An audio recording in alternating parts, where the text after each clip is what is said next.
ალო, ნინო, სალამი. მოდი გამოვართოთ კამერები, ისე შევიდეთ და მერე იქავე წყობით. Ყოველი ძალიან ზედმეტი ხო არა? რა თქმა უნდა, ძალიან ზედმეტია, რა უნდა ეხა მანდი მოიწერა. რა გიცნა გვირგვინი. უკვე გადავცეთ ეს დღესასწაულობა? უკვე გადმოგწეს? თუ მერე გაგიხართ, მოვიწმენ. ეხა თვალი არ გაგექცეს.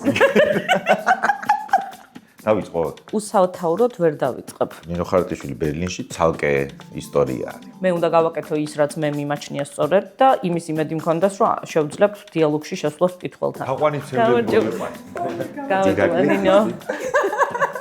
როგორც კი საქართველოს მოხვდება, ანუ საქართველოსდან ვართ და პირდაპირ იწყება ნინო ხარატიშვილის საუბარი. მადრიდში მაღაზიაში შევედი და ეს რაღაცა მარკესი, კამილო ხოსესელა, ჰემინგუეი და ჰემინგუეის გვერდით ხარ შენ. გალანდრენიკაშვილმა მითხრა, რომ ის სტალინი ჩაანაცვლა ნინო ხარატიშვილს. კარგი წინამორბედი მყავდა. ყოველდღიურობაში და ყოფაში იმდენად არ ვარ ამ საკითხით დაკავებული, რომ რა ვინ არის ნინო ხარატიშვილი, რომ რაღაცნაირად თითქოს მე არ მეხება. მე რვეს სიცოცხლე რომ გამოვიდა და ეს რაღაცა დიდი ის მოყვა ამას, რაღაც ძალიან დიდი პერიოდი დამჭირდა, სანამ გამოვედი ამ ყველაფრიდან, რომ მე შემდეგი რაღაც ნაწარმოები დამეწერა. ამბისთრობა იმდენად არის ამბისთრობის ხელოვნება, რამდენადაც ამბავთან გამოთხოვების. როგორც ჩემი პროფესორი ამბობდა ინსტიტუტში kill your darlings. რედაქტირების პროცესში როგორ ერევა რედაქტორი, რამდენად ქირურგიულად? მე მთელი წერის პროცესის მანძილზე არ ვკითხულობ, რასაც ვწერ. რედაქტირება უკვე ნიშნავს რაღაცა დოზით ცენზურას, სახაზავის ხელებზე რტყმას, ძალიან ბევრს ვჭრით. აი ხა მაგალითად ჯერ არც ვარ ფინალში გასული, უკვე 40 გვერდი ამოვარდნელი, ამიტომ ვორდის 40 გვერდი? ვორდის 40 გვერდი რო დავწერო ჯამში, ვარ უბედნიერეს. შენ უკვე შეელიე? დაუსრულებელი ინფორმაციის უწყვეტი წყაროს რეჟიმში ყოფ ადამიანს აქვს ძალიან დიდი მოთხოვნილება სიმარტივის და ივიწყებს, რომ არ არსებობს მარტივი პასუხები სამწუხაროდ და ჩვენ უნდა ვისწავლოთ აი ამ რაღაცნაირ ამღრეულ წყალში მაინც ლავირება და იქ ცურვა. თანაუგრძნობ შენს პერსონაჟებს. რა ძალიან მნიშვნელოვანია, რომ არ განსაჯო. რის გაკეთებას ნანობო, რაღაც ბლიც ინტერვიუ იყო. დავფიქრე და მივხვდი, რომ გაკეთებულზე მეტად ხანდახან ნანობ არ გაკეთებულს, როცა რაღაც უნდა გეთქვა და არ თქვი. მე მიყვარს პოეტური ენის და ცოტათი ყოფიერებიდან გასვლა ენობრივად იმისთვის, რომ რაღაცა ძლიერი აღწერო. გარდაუვალი იყო მწარენუში, სუნი ყოველთვის წინააღმდეგობრივ სიყვარულთა ბედს აგონებდა.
ესე დაგუნა იყოს.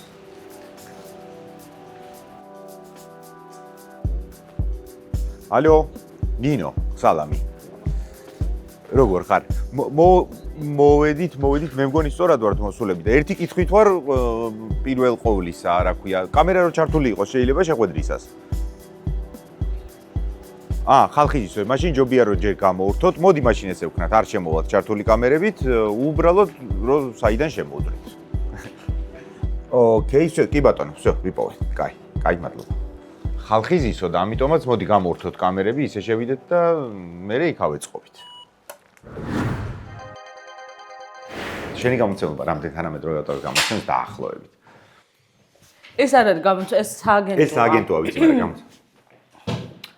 არ ვიცი, ბევრს, ანუ თითქმის მარტო თანამედროვეს, მაგრამ ჩემი გამოცემა სადაც ვარ, ისეთია შედარებით პატარა და ინდიპენდენტ არის მე დავჭი მანდ, იმიტომ რომ არ უღალატე. პირველი ვეგი იყო ხო შენ მაგათ.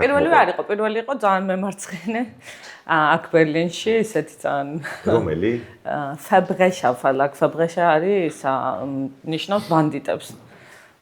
და ცოტა ისეთი ხო მემარცხენე. ეს სუპერვალი ჟუჟა რომანი მანდ გამოვიდა და მე გადავედი აქ და აქ ვარ უკვე ხა ბევრი წელია და არც მაქვს სურვილი. ძალიან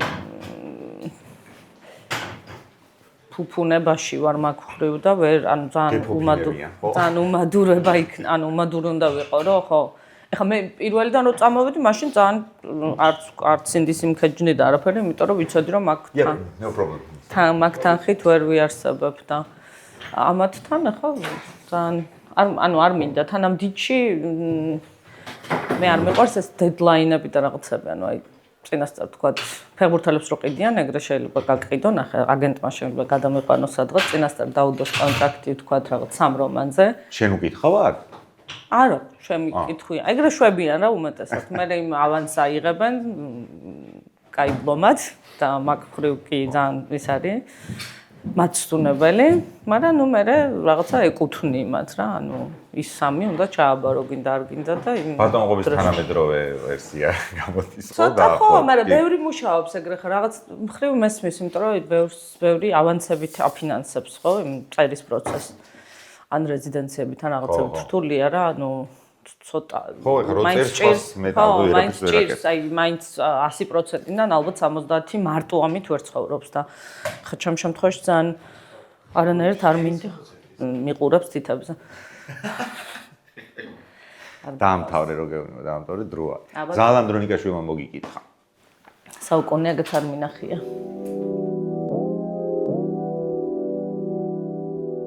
ეს რა კაი ფოტო არის? მინდა. ეს მერცია და ალბათ სარკოზგი არა ქვია. ხო, ვიცი. რა ქვია გაზო? მე ხო, მეც სარკოზი მინდა ვთქვა. მაკრონი. და არა? ადლობა ხო? არა, მე მგონი მაკრონი არ არის ოღონდ. ლარს კლინგბეილი, ვინ არის? ეგ ალბათ შვედი. ეგ ეკონომიკის ნაწილია და ვიღაცა ბანკირი იქნება, ან ვიღაცა ბევრი ფულით. არ უჭირს, მოდი ესე ვთქვა. რამდენი ფული აქვს, არ უჭირს. ადრე რო იცოდნენ ხოლმე, ხო იცი? მივცე უკვე გადავცეთ ეს ღირსშესანიშნაობა? უკვე გადმოგცეთ?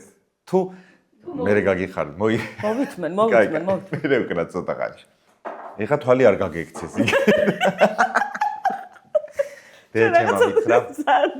დეჩემა მითხრა. იუმორინას წერს დღეს მე მგონი. სტაში რო შემოვიყვანო მე იმის იუმორინას. იმაზე გამახსენდა საჩქო დეჩემა ბოტასები, ჩემი ბოტასები პირველად მიყიდეს მესამე კლასში ვიყავ. მანამდე მეცვა ხოლმე ჩემი ძმის გამონაცვალე ბოტასები რა და მახსოვს რომ მომიტანეს იყო აი ისეთი ვერ აღწე. მომიტანეს აი როგორ რომ მივყავდი ხოლმე საყიდლად. ანუ 1 სექტემბრის 20 აგვისტო რომელი დღით არის რიცხვით? 31 აგვისტოს. ხო შეიძლება რომ 3 დღით ადრე არა 31 აგვისტოს ბაზრობაზე ან ლილო ან ვაგზალი და მაშინ ხო ეს დიდ კედელზე ესე რო იყო რომ შემიყვანდნენ და ეს რაღაცას დავინახავდი და თვალებს ხუჭავდი და ვამბობდი რომ ოღონდ ეს არა იჭირს მომენტში ოღონდ და ვახელდი და ის ეჭირა ყოველთვის ხელს ყოველთვის და შენ არ გქონდა არჩევანი ის არა რა ის არჩევანი და ხო და ბოტასი რომ მომიტანეს კარწავსო დეჯემა გამაფრთხილა რომ ეხა ხვალ სუზედ არიყურო ისე არ იყოს ხო და მახსოვს რომ სკოლიდან სახლიდან სკოლამდე გზაზე 1-3 ჯერ დავეჯახე ხეს იმიტომ რომ სუზედ ვიყურებოდი განწირული ბაზარია მოკლედ დავიწყოთ ეს ჩართული იყო ანუ მთელ საქართველოს შევაცოდე თავი ის ყვავილი ძალიან ზედმეტი ხო არა რა თქმა უნდა ძალიან ზედმეტია რა უნდა ეხა მანდი მოიწერა მე დავიჭერ თუ გინდა შენ თუ გინდა მასში ჩავიწი დაგიწნა გვირგვინი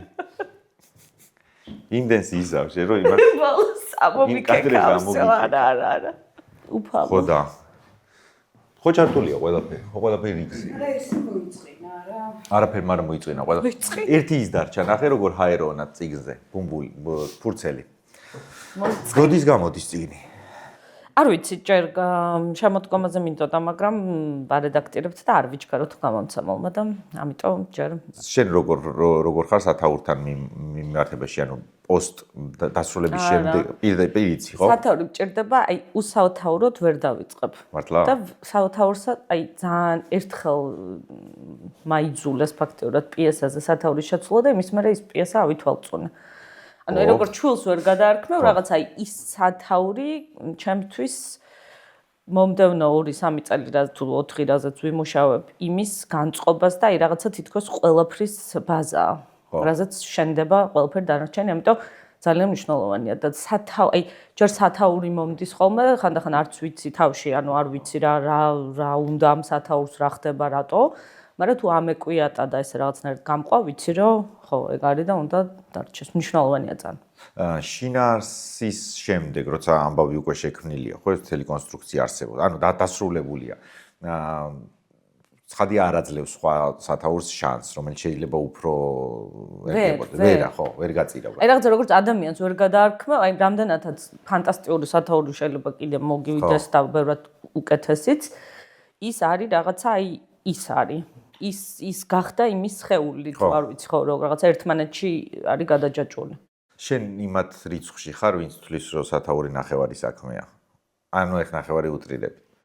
თხათ ნახევარი არა, მაგრამ ნუ კარგი სათაური არ არის ხელწამოსაკრავი და მე ვინ როგორ არჩევს იმას რა ქვია, საკითხავს. მაგრამ დიზაინზე არ ვლაპარაკობ, სათაური ჩემთვის ძალიან მნიშვნელოვანია, რაღაცას რო უყურებ, თუ კარგი სათაური აქვს რაღაცას, ხვდები რომ მაღალია იმის შანსი, რომ თუ ესეთი სილამაზე მოიფიქრა, ავტორმა მაღალია იმის შანსი, რომ შიგნითაც კაი რაღაცები ეწეროს. რედაქტირების პროცესში როგორ ერევა რედაქტორი, რამდენად ქირურგიულად და რამდენად უშვებ მას საიმისოთ, რომ რაღაცები მოგაჩეხინოს. ვუშვებ და ძალიან მნიშვნელოვანია, მაგრამ ეს ყველაფერი ეფუძნება, რა თქმა უნდა, მრავალწლიან გამოცდილებას და ნდობას. ეხა უცხო ადამიანს ესე მარტივად ვერ შემოუშვებდი ამ პროცესში, იმიტომ რომ ძალიან რაღაცნაირი მოწყვლადი პროცესია. მაგრამ ჩემ შემთხვევაში უკვე მართლა ძალიან ბევრი წლები ერთმანეთს ვიცნობთ, იმათმა იციან მე რა მინდა, იციან ჩემი ძლიერი მხარეები, ჩემი სუსტი მხარეები და ეს ნდობა რახან უკვე არსებობს, მათ მე გახსნილი ვარ. თან ჩემ შემთხვევაში ძალიან მნიშვნელოვანია რედაქტირება, იმიტომ რომ მე მთელი წერის პროცესის მანძილზე არ ვკითხულობ, რასაც ვწერ. და ეს ართულებს საკითხს, რაღაც მხრივ თავისუფლებას მაძლევს, მაგრამ რა თქმა უნდა ძალიან ბევრ პრობლემასაც ქმნის. ამიტომ მე უკვე მე თვითონ რო წავიკითხავ, მე თვითონ გავივლი რედაქტირებას, რაღაცა მომენტიდან უკვე მჭირდება, რა თქმა უნდა, სხვა თვალი. ანუ შენ მით უმეტეს შენ ხარ ის ავტორი და ოსტატი, მე ვიტყოდი, რომელიც მარტო მე კი არა, სხვაებიც, რომელსაც შეუძლია რომ წეროს დიდი ამბები, დეკადების, თაობების ამბები, ხო და თუ არ კითხულობ პროცესში და თუ კითხულობ ეს ცალკე ის არის რა ქვია თავის ტკივილი, იმიტომ რომ გიწევს რომ თანდათან არედაქტირო და ეს დაუსრულებლად წელავს პროცესს. მაგრამ როცა დეკადების ისტორიას წერ, მან ბევრი უზუსტობა შეიძლება გაგეპაროს მაგ იმით, ანუ თარიღები, სახელები, ხაზები, თუმცა გამოდის რომ ხო ისეთი ჩაჯდომა უნდა. მიზეზი რის გამოც არ კითხულობ, არის სწორედ ეგ რომ პროცესი დაუსრულებლად არ გაიგრძელოს, კითხვის იმის წერის. უფრო იმისთვის რომ სიამოვნება გავიგრძელო, იმიტომ რომ რედაქტირება უკვე ნიშნავს რაღაცა დოზით ცენზურას და სახაზავის ხელებზე რტყმას და უკვე შეფასებას საკუთარი თავის, ეს კარგია, ცუდია, ეს გამეორება, ეს სტილისტურად არ ვარ ამოჭერი, მიჭერი და ასე შემდეგ და ეს უკვე აბსოლუტურად სხვა პროცესია ჩემთვის, ვიდრე ეს რაღაც კრეატიული შექმნა, როგორც კი ეს ორი ერთმანეთს უკავშირდება. რაღაცნაირი ყანყალი იწყება, რაც მე არ მომწონს. ამიტომ მერჩევნია ძალიან ესე ბავშვურად მივყვე ამ პროცესს, მიუხედავად იმისა, რომ როგორც ჩვენ ახსენე, აუცილებლად ბევრი უზუსტობა იქნება გაპარული, რაც შეიძლება და თავიდან ამერიდებინა, რომ პარალელურად ვარედაქტირებდე. ასევე რაღაცები მაგალითად მეორდება, ხა 2 წლის წინ რა დავწერე, ხო არ მახსოვს ყოველ გვერდზე და ყოველ აბზაცში. ამიტომ ამის საშიშროებაც არის. ანუ ჩემ შემთხვევაში მე შეჩვეული ვარ, რომ ნებისმიერ ტექსტზე ჩვენ ძალიან ბევრს ყვეთ, ანუ ძალიან ბევრს ვჭრით. აი ხა მაგალითად ჯერ არც ვარ ფინალში გასული, 40 გვერდი ამოვარდნელი. ამიტომ Word-ის 40 გვერდი? Word-ის 40 გვერდი რო დავწერო ჯამში, ვარ უბედნიერეს. შენ უკვე შეელიე? ხო, ანუ მაგას შეჩვეული, ანუ რაღაცა საფასურს იხდი, რა თქმა უნდა ამაში და ეს ჩემთვის აბსოლუტურად მისაღებია და ნორმალურია, იმიტომ რომ ზუსტად ვიცი, რომ იმის საფასური, რასაც გადავიხდიდი, რომ პარალელურ რეჟიმში ვარედაქტირო, იქნება, რომ ბევრად დამბლოკავს, სიამოვნება შემიმცირდება და მე თვითონ ეს პროცესი ძალიან მიყვარს და არ მინდა, რომ რაღაცნაირად შევაფერხო. სრულად მისმის, რასაც ამბობ. პრინციპში, კარგი, საინტერესო ამბისმთხრობელები ამბობენ ეგეთ რაღაცას, რომ ამბისთხრობა იმდენად არის ამბისთხრობის ხელოვნება, რამდენადაც ამბავთან გამოთხოვების. იმიტომ რომ ეს პროცესი იმისთვის, რათა შენი ტექსტი საუკეთესო ფორმით მივიდეს, მკითხველთან აუცილებელია რომ რაღაცებს შეეძლო. ჟურნალისტიკაც პრინციპში ეგ არის, იმიტომ რომ რაღაცებს ჩავიწერთ, კი მეეჭვება რომ რაღაცებს შეველიოთ ხა ამ იმაში, მაგრამ ну რაღაცების მიჭამოჭრა გიწევს, ხო, რაღაც ფორმა მიიღოს. როგორც ჩემი პროფესორი ამბობდა ინსტიტუტში kill your darlings. აჰა.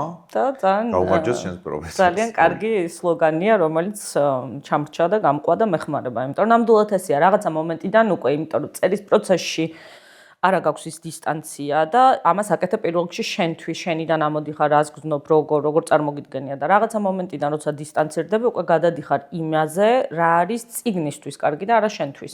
ანუ შენი ეგო უნდა გაწიო უკან და რამდენადაც არ უნდა გიждდებოდა რაღაცა ფრაზაზე და მოგწონდეს ეს რომ ესე შემოგეწერა, უნდა შეელიო თუ ატყობ რომ ეს არის ან გამეორება ან არ ჭირდება ან ხანდახან არის რომ რაღაც ის ეხა მე ეგ არ მეტყობა ჩემ ხელწერ ჩემ ძლიერ მხარეთ შეიძლება არ იქნას მიჩნეული მაგრამ ხანდახან რაღაცების გამოტოვება და არ თქმაც უკეთესია ყველაზე მაგარ ფრაზასაც ჯობია ანუ ყოველთვის უნდა ამოხვიდე ჩემი აზრით იქიდან რა არის ნაწარმოებისთვის თვითონ კარგი ამ შემთხვევაში ვთქვათ რომანისთვის არა მკითხველისთვის, არამედ რომანისთვის პრინციპში, ხო, იმიტომ რომ მაგასაც ალბათ სხვა. და სიუჟეტისთვის და სტრუქტურისთვის და ფორმით, ხო, ჯერ იმ უხეშად რო ვთქვა პროდუქტისთვის, რასაც ქმნი. იცი რა, შენ ხარ მათ შორის, ვისაც შეუძლია და უყვარს დიდი მოცულობით დიდი წიგნების წერა.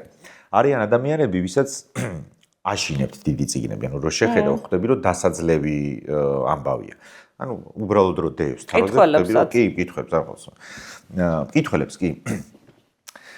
მეორე მხრივ თუ უმუღამებ ლიტერატურას ხვდები რომ დიდი სიამოვნებაა მოკლედ. როცა შეეჭიდები და კარგად მიიღებს და მიიღებ ტექსტს, მაგარია. ზალმა მითხრა ანდრონიკაშვილმა რომ გერმანელი მკითხველი ან გერმანულენოვანი მკითხველი ჯერაც შეყვარებულია დიდ მოცულობით რომანებზე. მაგრამ შენი დაკვირვებით, იმიტომ რომ შენ გამოიცემი სხვადასხვა ენაზე და დიდ ბაზრებზე. შეიცვალა თუ არა მკითხველი მაგ მხრივ. არის თუ არა უკვე ცდუნება იმისა, რომ წიგნი იყოს სწრაფი, ხარტი, იოლად და სწრაფად წასაკითხი. ეს ისეთი რაღაცნაირი დაუსრულებელი დებატაა, როგორც მაგალითად ძალიან ხშირად პარალელურ რეჟიმში მიდის ეს დებატა ყოველთვის თეატრთან მიმართებაშიც ხოლმე, რომ აი ხა რაღაც სტრიმინგ პლატფორმების ეპოქაში და თანამედროვე მედიის და ასე შემდეგ და თეატრის საფრთხის ქვეშ დგას და ლიტერატურაც და ასე შემდეგ და ნუ ყოველთვის რაღაცა ცოტა უტრირებული მგონია. რა თქმა უნდა, ანუ კონკურენცია დიდია. ლიტერატურისთვისაც და თეატრისთვისაც, მაგრამ მე ვფიქრობ, რომ კითხველი ყოველთვის არსებობს და იარსებობს. შეიძლება სხვა საშუალებებმაც რაღაცა კონკურენცია გაუწიოს ამას, ან უფრო კონკურენტუნარიანი უნდა გახდეს, თქვათ, თანამედროვე ბაზრისთვის კაპიტალისტურად რო ვიმსჯელოთ, მაგრამ მე მაინც მგონია, რომ ეს ისეთი სამყაროა, რახან აქამდე არსებობდა და 100 წლეულები და თეატრის შემთხვევაში 1000 წლეულები, ესე იგი ის უკვე რაღა ეხა ჩვენ ხელში ხო, ანუ ის უკვე იმდენად ძლავრია და იმდენად ფასეულია და იმდენად უკვე რაღაცა დროს ზუსტადაც რომ გაუძლო, რომ ჩვენ მას საფრთხეს დიდად ვერ შევქმნით. თუმცა რა თქმა უნდა ძალიან მნიშვნელოვანია, რომ მაგალითად ეს თემა მეც მაინტერესებს საკუთარი შულებიდან გამომდინარე, რომ როგორ აი ბავშვების შემთხვევაში ხო როგორ მოვაწონოთ, როგორ დავაინტერესოთ, იმიტომ რომ ვატყობ, რომ აი რაღაცები რაც ჩემთვის ძალიან საინტერესო იყო და გადასარევი, მათთვის დღესდღეობით რაღაცა თითქოს ვერ აი რაღაც ხიდს ვერ ვდებ, მაგრამ შენს კითხვას რო დაუბრუნდე, არა მგონია, ყოველთვის მეც რო წერდი და თავიდან რო თქვათ ჩემი ესეთი პირველი გრძელტანიანი წიგნი რომ გამოვიდიოდა, გამომიცხადეს რომ ძალიან რთული იქნება, ვინ წაიკითხავს. მე რო სიცოცხლეს გულს. რომელიც ისე გავარდა რომ ხო, და ამიტომ ახლა ეს მაგ კრიტერიუმით რომ დავიწყო ფიქრი რომ ახლა ვაიმე სქელია და ამიტომ არავინ არ წაიკითხავს, ეს სისულელე იქნება. მე მაინც მე უნდა გავაკეთო ის რაც მე მიმაჩნია სწორად და იმის იმედი მქონდეს რომ შევძლებ დიალოგში შესვლას მკითხველთან და ამას ახლა 200 გვერდზე გავაკეთებ თუ 1000-ზე ეს არ უნდა იყოს გადამწყვეტი. რა თქმა უნდა ხარისხზე ალბათ დამოკიდებული და იმაზეა დამოკიდებული რომ რაღაცა ინტერესი გაუღვიო და შეუნარჩუნო ამდენი გვერდის მანძილზე, მაგდანს ხვდები, მაგრამ მე თვითონაც მე უფრო ალბათ როგორც მკითხველი ისე ამოვდივარ ხოლმე და მე არა მაქვს ეს პრობლემა, თუ წიგნი კარგია, ჩემთვის სულ ერთია 200 გვერდია თუ 1200, თავარია დამაინტერესოს და ანუ მომინდეს კითხვა.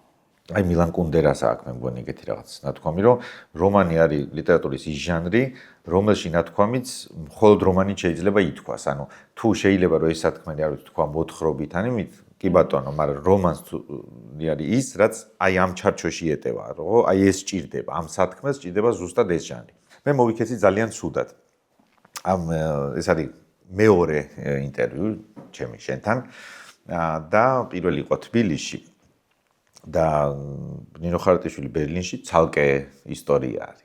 ნინო ხარატიშვილი 2 ესე დავარქ. და განგება არ ვნახე ჩვენი ვაი აუ შეიძლება რომ ჩვენ მეგობარ მთხოვ რომ ხელი მოგაწერინოს შეიძლება?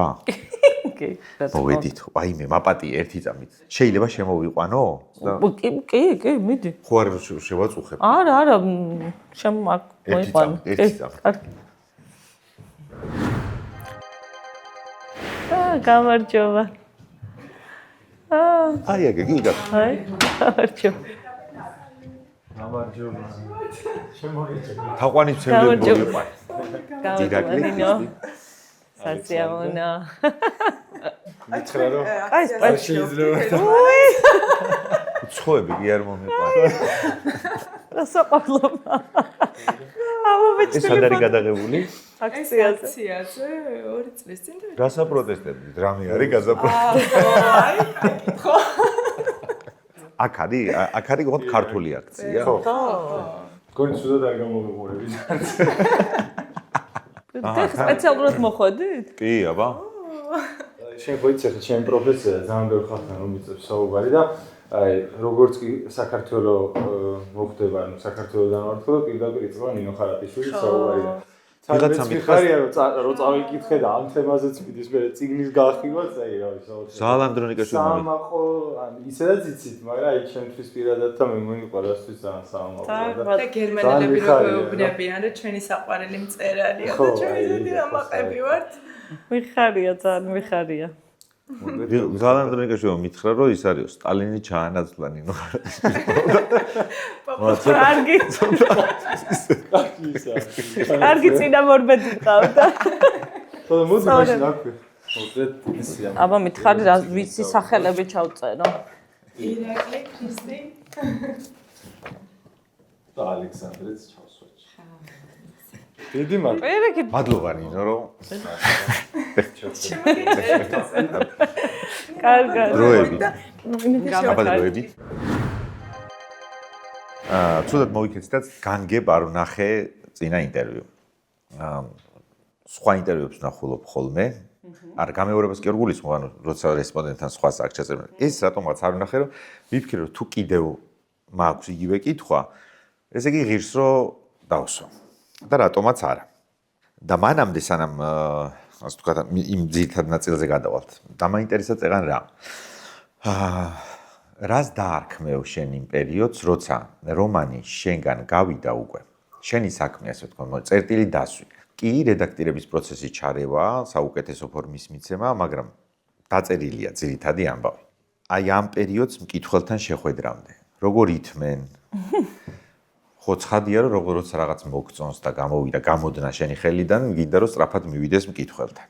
როგორი გაქვს დათმინების უნარი მაგ მხრივ? არ მაქვს ეს რო ხაი ერთი სული მაქვს და თავპირის წრევით მივიჩქარი.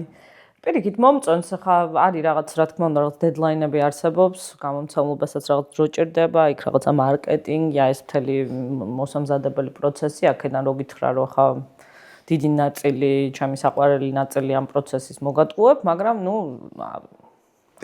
ამის ნაწილია, ჩემი პროფესიის ნაწილია და ოკეია.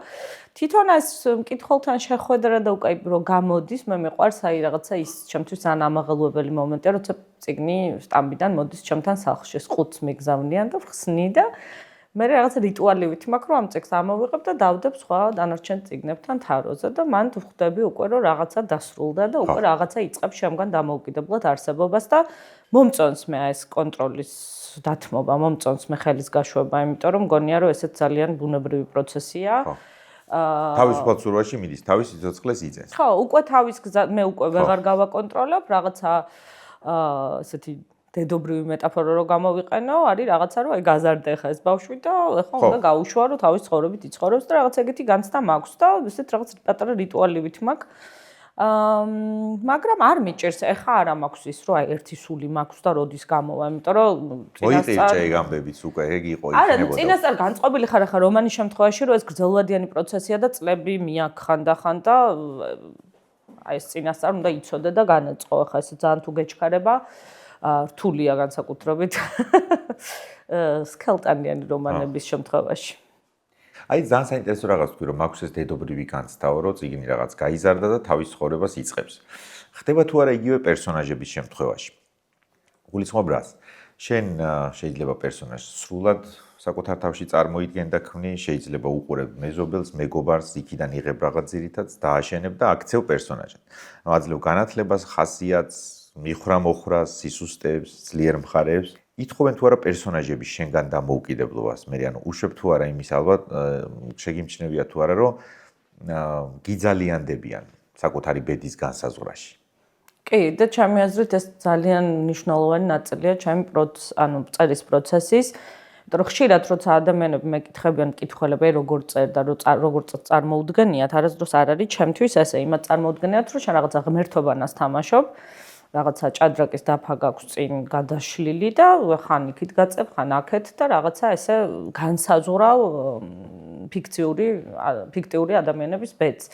მე ესე არ აღვიქვა ამას. რაღაცა დოზით შენ რა თქმა უნდა ალაგებ რაღაცებს, იგონებ რაღაცებს, ხან იქით გაწევ, ხან აქეთ, მაგრამ რაღაცა მომენტიდან ისინი უკვე იწყებენ მართლაც და შენგან დამოუკიდებლად ცხოვრებას. ამ შემთხვევაშიც მნიშვნელოვანია უფრო ის, რომ ამბისთვის და მთლიანი აი ამ რაღაცა რომანისთვის რა არის კარგი და მნიშვნელოვანი და არა ის მე რა მომწონს, მე ვინ მეწოდება, მე ვინ მინდა რომ კარგად იყოს, მე ვინ მინდა რომ დავსაჯო და ასე შემდეგ. ანუ აი ეს განცდა რომ მე მგონია რომ წერა არის ძალიან უცნაური მიქსი, ნაზავი კონტროლის დათმობის და კონტროლის. ანუ მე რაღაცა დოზით უნდა ვაკონტროლო იმისთვის, რომ მე ეს კონტროლი დავკარგო და ალბათ ეგ ძალიან მომწონს. და უფრო აი რაღაც საცერის მდგომარეობას ვეძახი მე, ვიდრე ის, რომ მე არ მაქვს ის განცდა, რომ აი ახლა მე ესე დავგეგმე, ანუ რაღაცა სტრუქტურა უნდა შექმნა, რა თქმა უნდა, თავიდან ახლა ესე დავჯექი და მუზას დაველოდო, ესე არ ხდება, უნდა იცოდე იდეა, უნდა იცოდე დაახლოებით რაღაცა წერტილი ჰორიზონტის იმ ჰორიზონტზე უნდა ხედავდე საით მიექანები, რაღაცა ფორმაზეც უნდა ნაფიქრი კონდეს და ნუ რა თქმა უნდა ამბავი ასე თუ ისე მაქვს ხოლმე დალაგებული ისე ზოგადად ტვინში სანამ დავიწყებ. მაგრამ არასდროს არ ვიცი აი რაღაც ადამიანამდე როგორ მივალ, ანუ აი საიდან გადავალ პერსონაჟი რა მომენტში რას ჩაიდენს, რა მომენტში სად მომიწევს გადახვევა. ანუ ეს სწორხაზოვნად არასდროს არ არის ეს პროცესი და მე რაღაც ხრივ ძალიან მომწონს ეგ. მომწონს აი ეს რაღაცა არ ცოდნის და ამის რთულად, მაგრამ მაინც ატანის, აი რაღაცა ძალიან ისეთ დიდ ტოლერანტობას გასწავლის თითქოს ეს პროცესი, ნუ მე ესე მაქვს აღქმული. თანაუგრძნობ შენს პერსონაჟებს?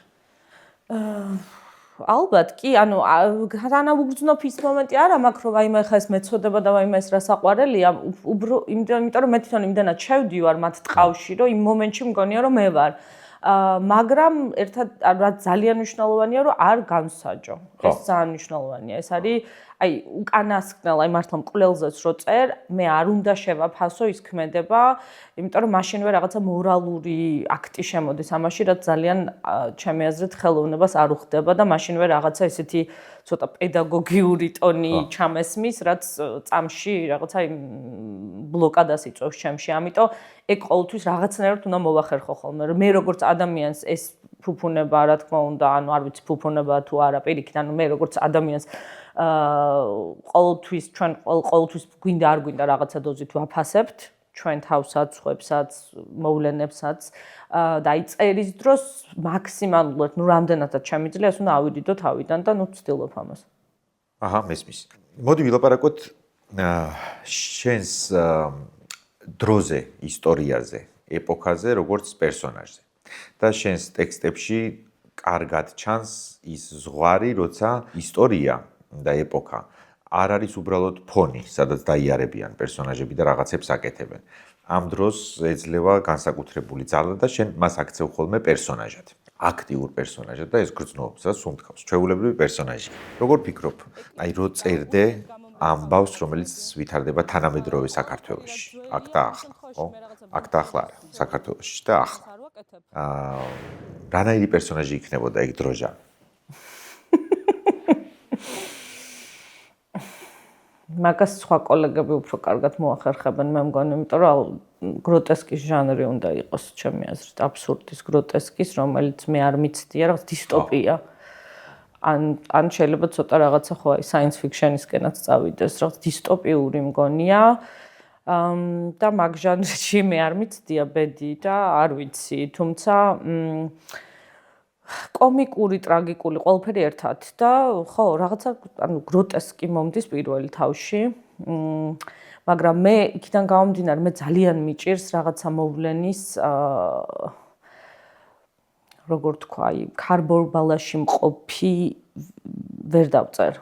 დისტანციის გარეშე, ხო, ჩემთვის ლიტერატურა არ იქნება, მაშინ ეს ჟურნალისტიკა ან ესეისტიკა, ანუ ძალიან რთულია იმ მომენტში შენ ეს რაღაცა აღწერო და უკვე შეფასება, იმიტომ რომ შენ ეს რაღაცა უნდა ტრანსფორმირდეს, ლიტერატურა ჩემთვის ტრანსფორმაცია, ეს არ არის იმიტაცია, არის ტრანსფორმაცია, ანუ მე რაღაციდან რეალობიდან დამოვიდე, რაღაცაში გავფილტრო და რაღაცა სხვაში გადავიტანო, რომელიც ერთხრივ კი ვითომ ის რეალობა ან იმის ექუა, მაგრამ ასევე რაღაც სხვა და ეს სხვა თუ ვერ მოვახერხე, მაშინ ეს არის რეპორტაჟი ჩემთვის ან დღიური, რომელიც მე არ მაინტერესებს, ან მე არ ვთვლი, რომ ეს მე შემიძლია.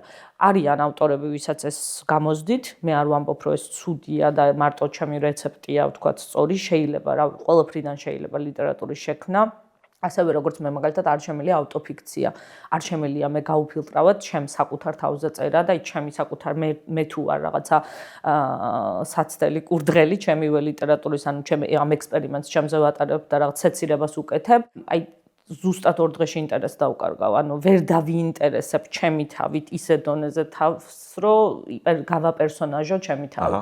და ვიღაცებს გამოსდით ეს გადასარევია, ეხლა ამას წინათ ანიერნო წავიკითხე, ძალიან მომეწონა, მაგალითად აქამდე არ მქონდა წაკითხული და ძალიან მომეწონა ეს და ეხლა ძალიან მოდაშია და ძალიან ბევრი აკეთებს ამას, მაგრამ მე მჭირდება დისტანცია და მე რაღაც მხრივ ხო ეს რაღაცა ტრანსფორმაცია და რაღაცა მიდან გასვლა, იგივე თუნდაც აი უკმარ სინათლეს მე ვერ დავწერდი იმ მომენტში, როცა ეს ყველაფერი ჩემ თავს ხდებოდა. ამიტომ ეხლა რაც ხდება ასევე გამიჭირდება, თუმცა ეხლა რო დავიწყე ბოლო რომანის წერა, რომელიც რაღაცა დოზით მიგრაციაზე, ემიგრაციაზეა და ბევრ თემას ეხება, აისახა იქ რაღაცა 20 ივნისის დემონსტრაცია მქონდა აღწერილი და უცბად ეს ყველაფერი რაც ეხლა ხდება, თითქოს აი რაღაცა დაილინკა, რაღაცა წაეფინა ესე რაღაცა კადრი დაედო კიდე ზემოდან და ძალიან უცნაური განცდა მქონდა, რომ თითქოს რაღაცა, ანუ ის არც თუ ისე შორეული წარსულია, ვთქვათ, იმას, რაზეც წერდი, ერთ-ერთი ეპიზოდია.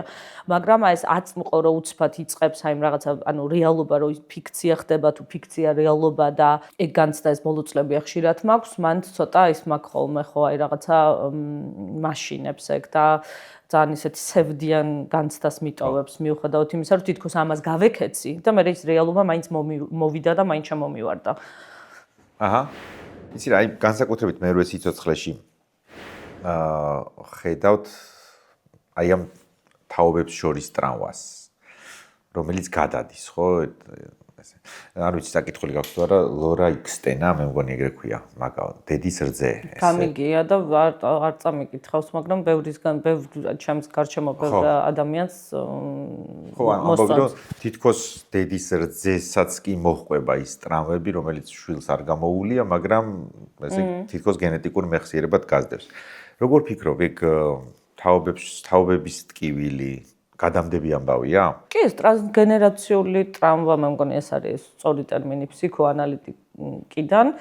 ეს ხა არ არის არც ჩემი აღმოჩენა და არსებობს და ამაზე სამეცნიერო ლიტერატურაც არსებობს და ეს კი, ნამდვილად, სულ არც არაფერი ვიცოდი ამაზე, თუნდაც ვთქვათ ფსიქოანალიტიკის კუთხიდან, აი გერმანიაში რო ცხოვრობ, გამორიცხული ამასთან შეხება არ ქონდეს, იგივე რამდენი წელი გავიდა ხო, 80 წელი თუ ხო მეორე მსოფლიო ომის შემდეგ და მაინც ან მე რამდენი თაობაა და დღემდე ეს რაღაცა ტრიგერები ფუნქციონირებს, მოქმედებს, ანუ რაღაცები აქტივიზაცია ხდება, რაღაცა სხვა მოვლენის ნიადაგზე, რომელიც იმ თაობას, რომელშიც ეს იჩენს, ვთქვათ, ისევ რაღაც ანუ იღვიძებს, არ აქვს თავად განცდილი, მაგრამ მართლა გადმოცემულია. ამ დარწმუნებული ვარ ამაში, კი, ნამდვილად არის. ანუ რაღაცა ასევე სულ ესე პოლიტიკურად არ შევხედოთ და უფრო პატარა ესეთ ფორმატში ყველას გვექნება ჩვენ რაღაცა დედის შიშები, ბებიის, მამის, ანუ აი ძველი თაობის რაღაცა თვისებები, რომელიც თქვათ შენ ბოლომდე ბავშვობაში ვერ შეიცანი, არ აგიხსნეს რა ხდებოდა, მაგრამ ატყობდი და ინტუიტიურად ხვდებოდი, რომ ეს რაღაცა პრობლემას წარმოადგენს შენი მშობლისთვის, ან იგივე ბებია ბაბუისთვის და ამაზე არ ვლაპარაკობდით, ან რაღაცნაირად ესე თითქოს წყალქვეშა დინება იყო, მაგრამ შენ ამას გრძნობდი, ეს გადმოცულია შენში, რაღაც ხრივ ქვეცნობიერ დონეზეც კი არსებობს. მე ჩემი თავი ხშირად გამომიჭერია რაღაცა ეგეთებში და ვიცი რომ უმეტეს ადამიანს მეტნაკლებად რა თქმა უნდა ყველა შეიძლება რაღაცა ისე დიდი ტრავმა არ აქვს, მაგრამ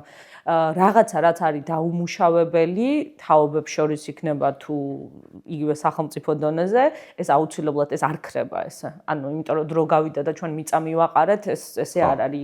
იგივე ნებისმიერი ყველა ომის ისტორია, ყველა ძალადობის ეს არის ძალიან ძალიან ღრმად არის ჩასული, იგივე ახლა თქვათ უკრაინის ომი რო დამთავრდება, ან იგივე ისრაელი-პალესტინის კონფლიქტში რაც ხდება ახლა დღესდღეობით, ეს არ იქნება რომ რაღაცა შემდეგ თაობა დავივიწყეთ და ჩიტები აჭიკჭიკდნენ, ეს ვერ მოხდება და სამწუხაროდ ანუ ეს ძალიან რთულია, ხო, ძალიან რთულია აი ამ რაღაცა დაუსრულებელი სპირალის ჩაჭრა, აი რაღაცა აი ამ ტრამვული იმიდან გამოსვლა ყველა ასპექტში. ხო, მესმის. შენ როგორ უყურებ საკუთარ პერსონაჟებს? რას ითხოვ საკუთარი პერსონაჟებისგან, ასე ვთქვათ? აი გულისხმობ რაღაც მითოლოგიური, მითოსური პერსონაჟის რაობას და ეგრეთ წოდებული შექსპირისეული პერსონაჟის რაობას, რომელიც მითოლოგიურისგან განსხვავებით სულ იცვლება, ხო? რაღაც მიდის, კარგისკენ, ცუდისკენ, არაფრისკენ, მაგრამ რაღაც ტრანსფორმაციას განიცდის, ხო? შენ რა მეთოდით ცვლი და რა მეთოდით აკვირდები, ასე ვთქვათ, საკუთარი პერსონაჟის სავალ გზას, აწერტილიდან ბეწერტილამდე? ავთენტურობას ვითხოვ, ან ვეძებ, ანუ მინდა რომ დამაჯერებელი იყოს პირველ რიგში. ამბივალენტურობას ყოველთვის, იმიტომ რომ ყველა ადამიანი ამბივალენტ, ყველა ვართ ურთიერთგამომრიცხავი არსებები. არის ძალიან ხშირად ჩვენ ამის მოთხოვნა გვაქვს, მოთხოვნილება მეც მაქვს ცხოვრებაში რაღაცა იყოს შავი და რაღაცა თეთრი და ეს იყოს მარტივი და მე ამას რო ვიზავ, მე ის აღარ უნდა ვქნა წესით, მაგრამ მაინც ვაკეთებ და უკვე პრობლემაა და მე ეგ პერსონაჟებში მაგალითად ძალიან მომწონს, ამიტომ ეს რაღაც კეთილი პერსონაჟი და ბოროტი პერსონაჟი და ეს ტერმინები ცოტა მაბნევს.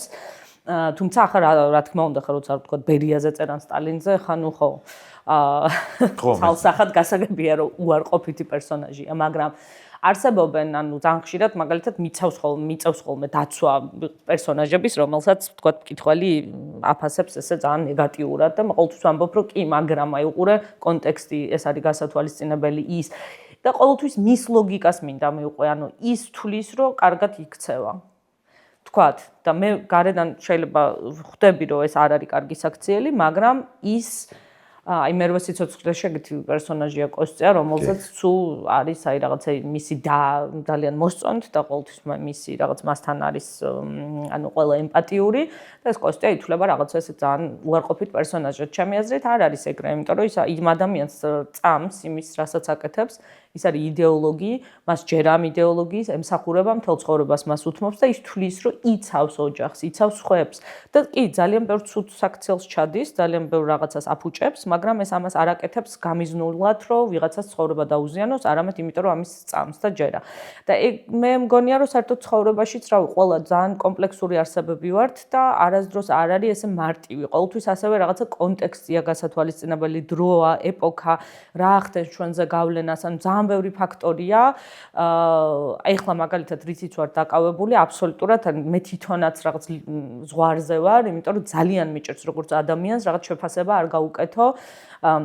რაღაცა პიესაზე ვმუშაობ ახლა, რომელიც ახლა ხანს დავასრულე და ამ პროექტის გაკეთებას ვაპირებ და იმდანად რაღაცა რთული და კომპლექსური თემაა, რომ მე თვითონ ძალიან დიდი მოთხოვნილება მაქვს, მე თვითონ ვერ როცა ვკავდები ამით და ვკითხულობ, რომ ვთქვა, რომ აი ეს არის ახლა ძალიან ცუდი საქციელი, ანუ რაღაცნაირად კი არ გავამართლო, არამედ პირიქით, ანუ რაღაც განაჩენი გამოუტანო და ვატყობ, რომ არა, ეს არის ჩემი ფუნქცია არ არის ეს, ჩემი დავალება არ არის პირიქით.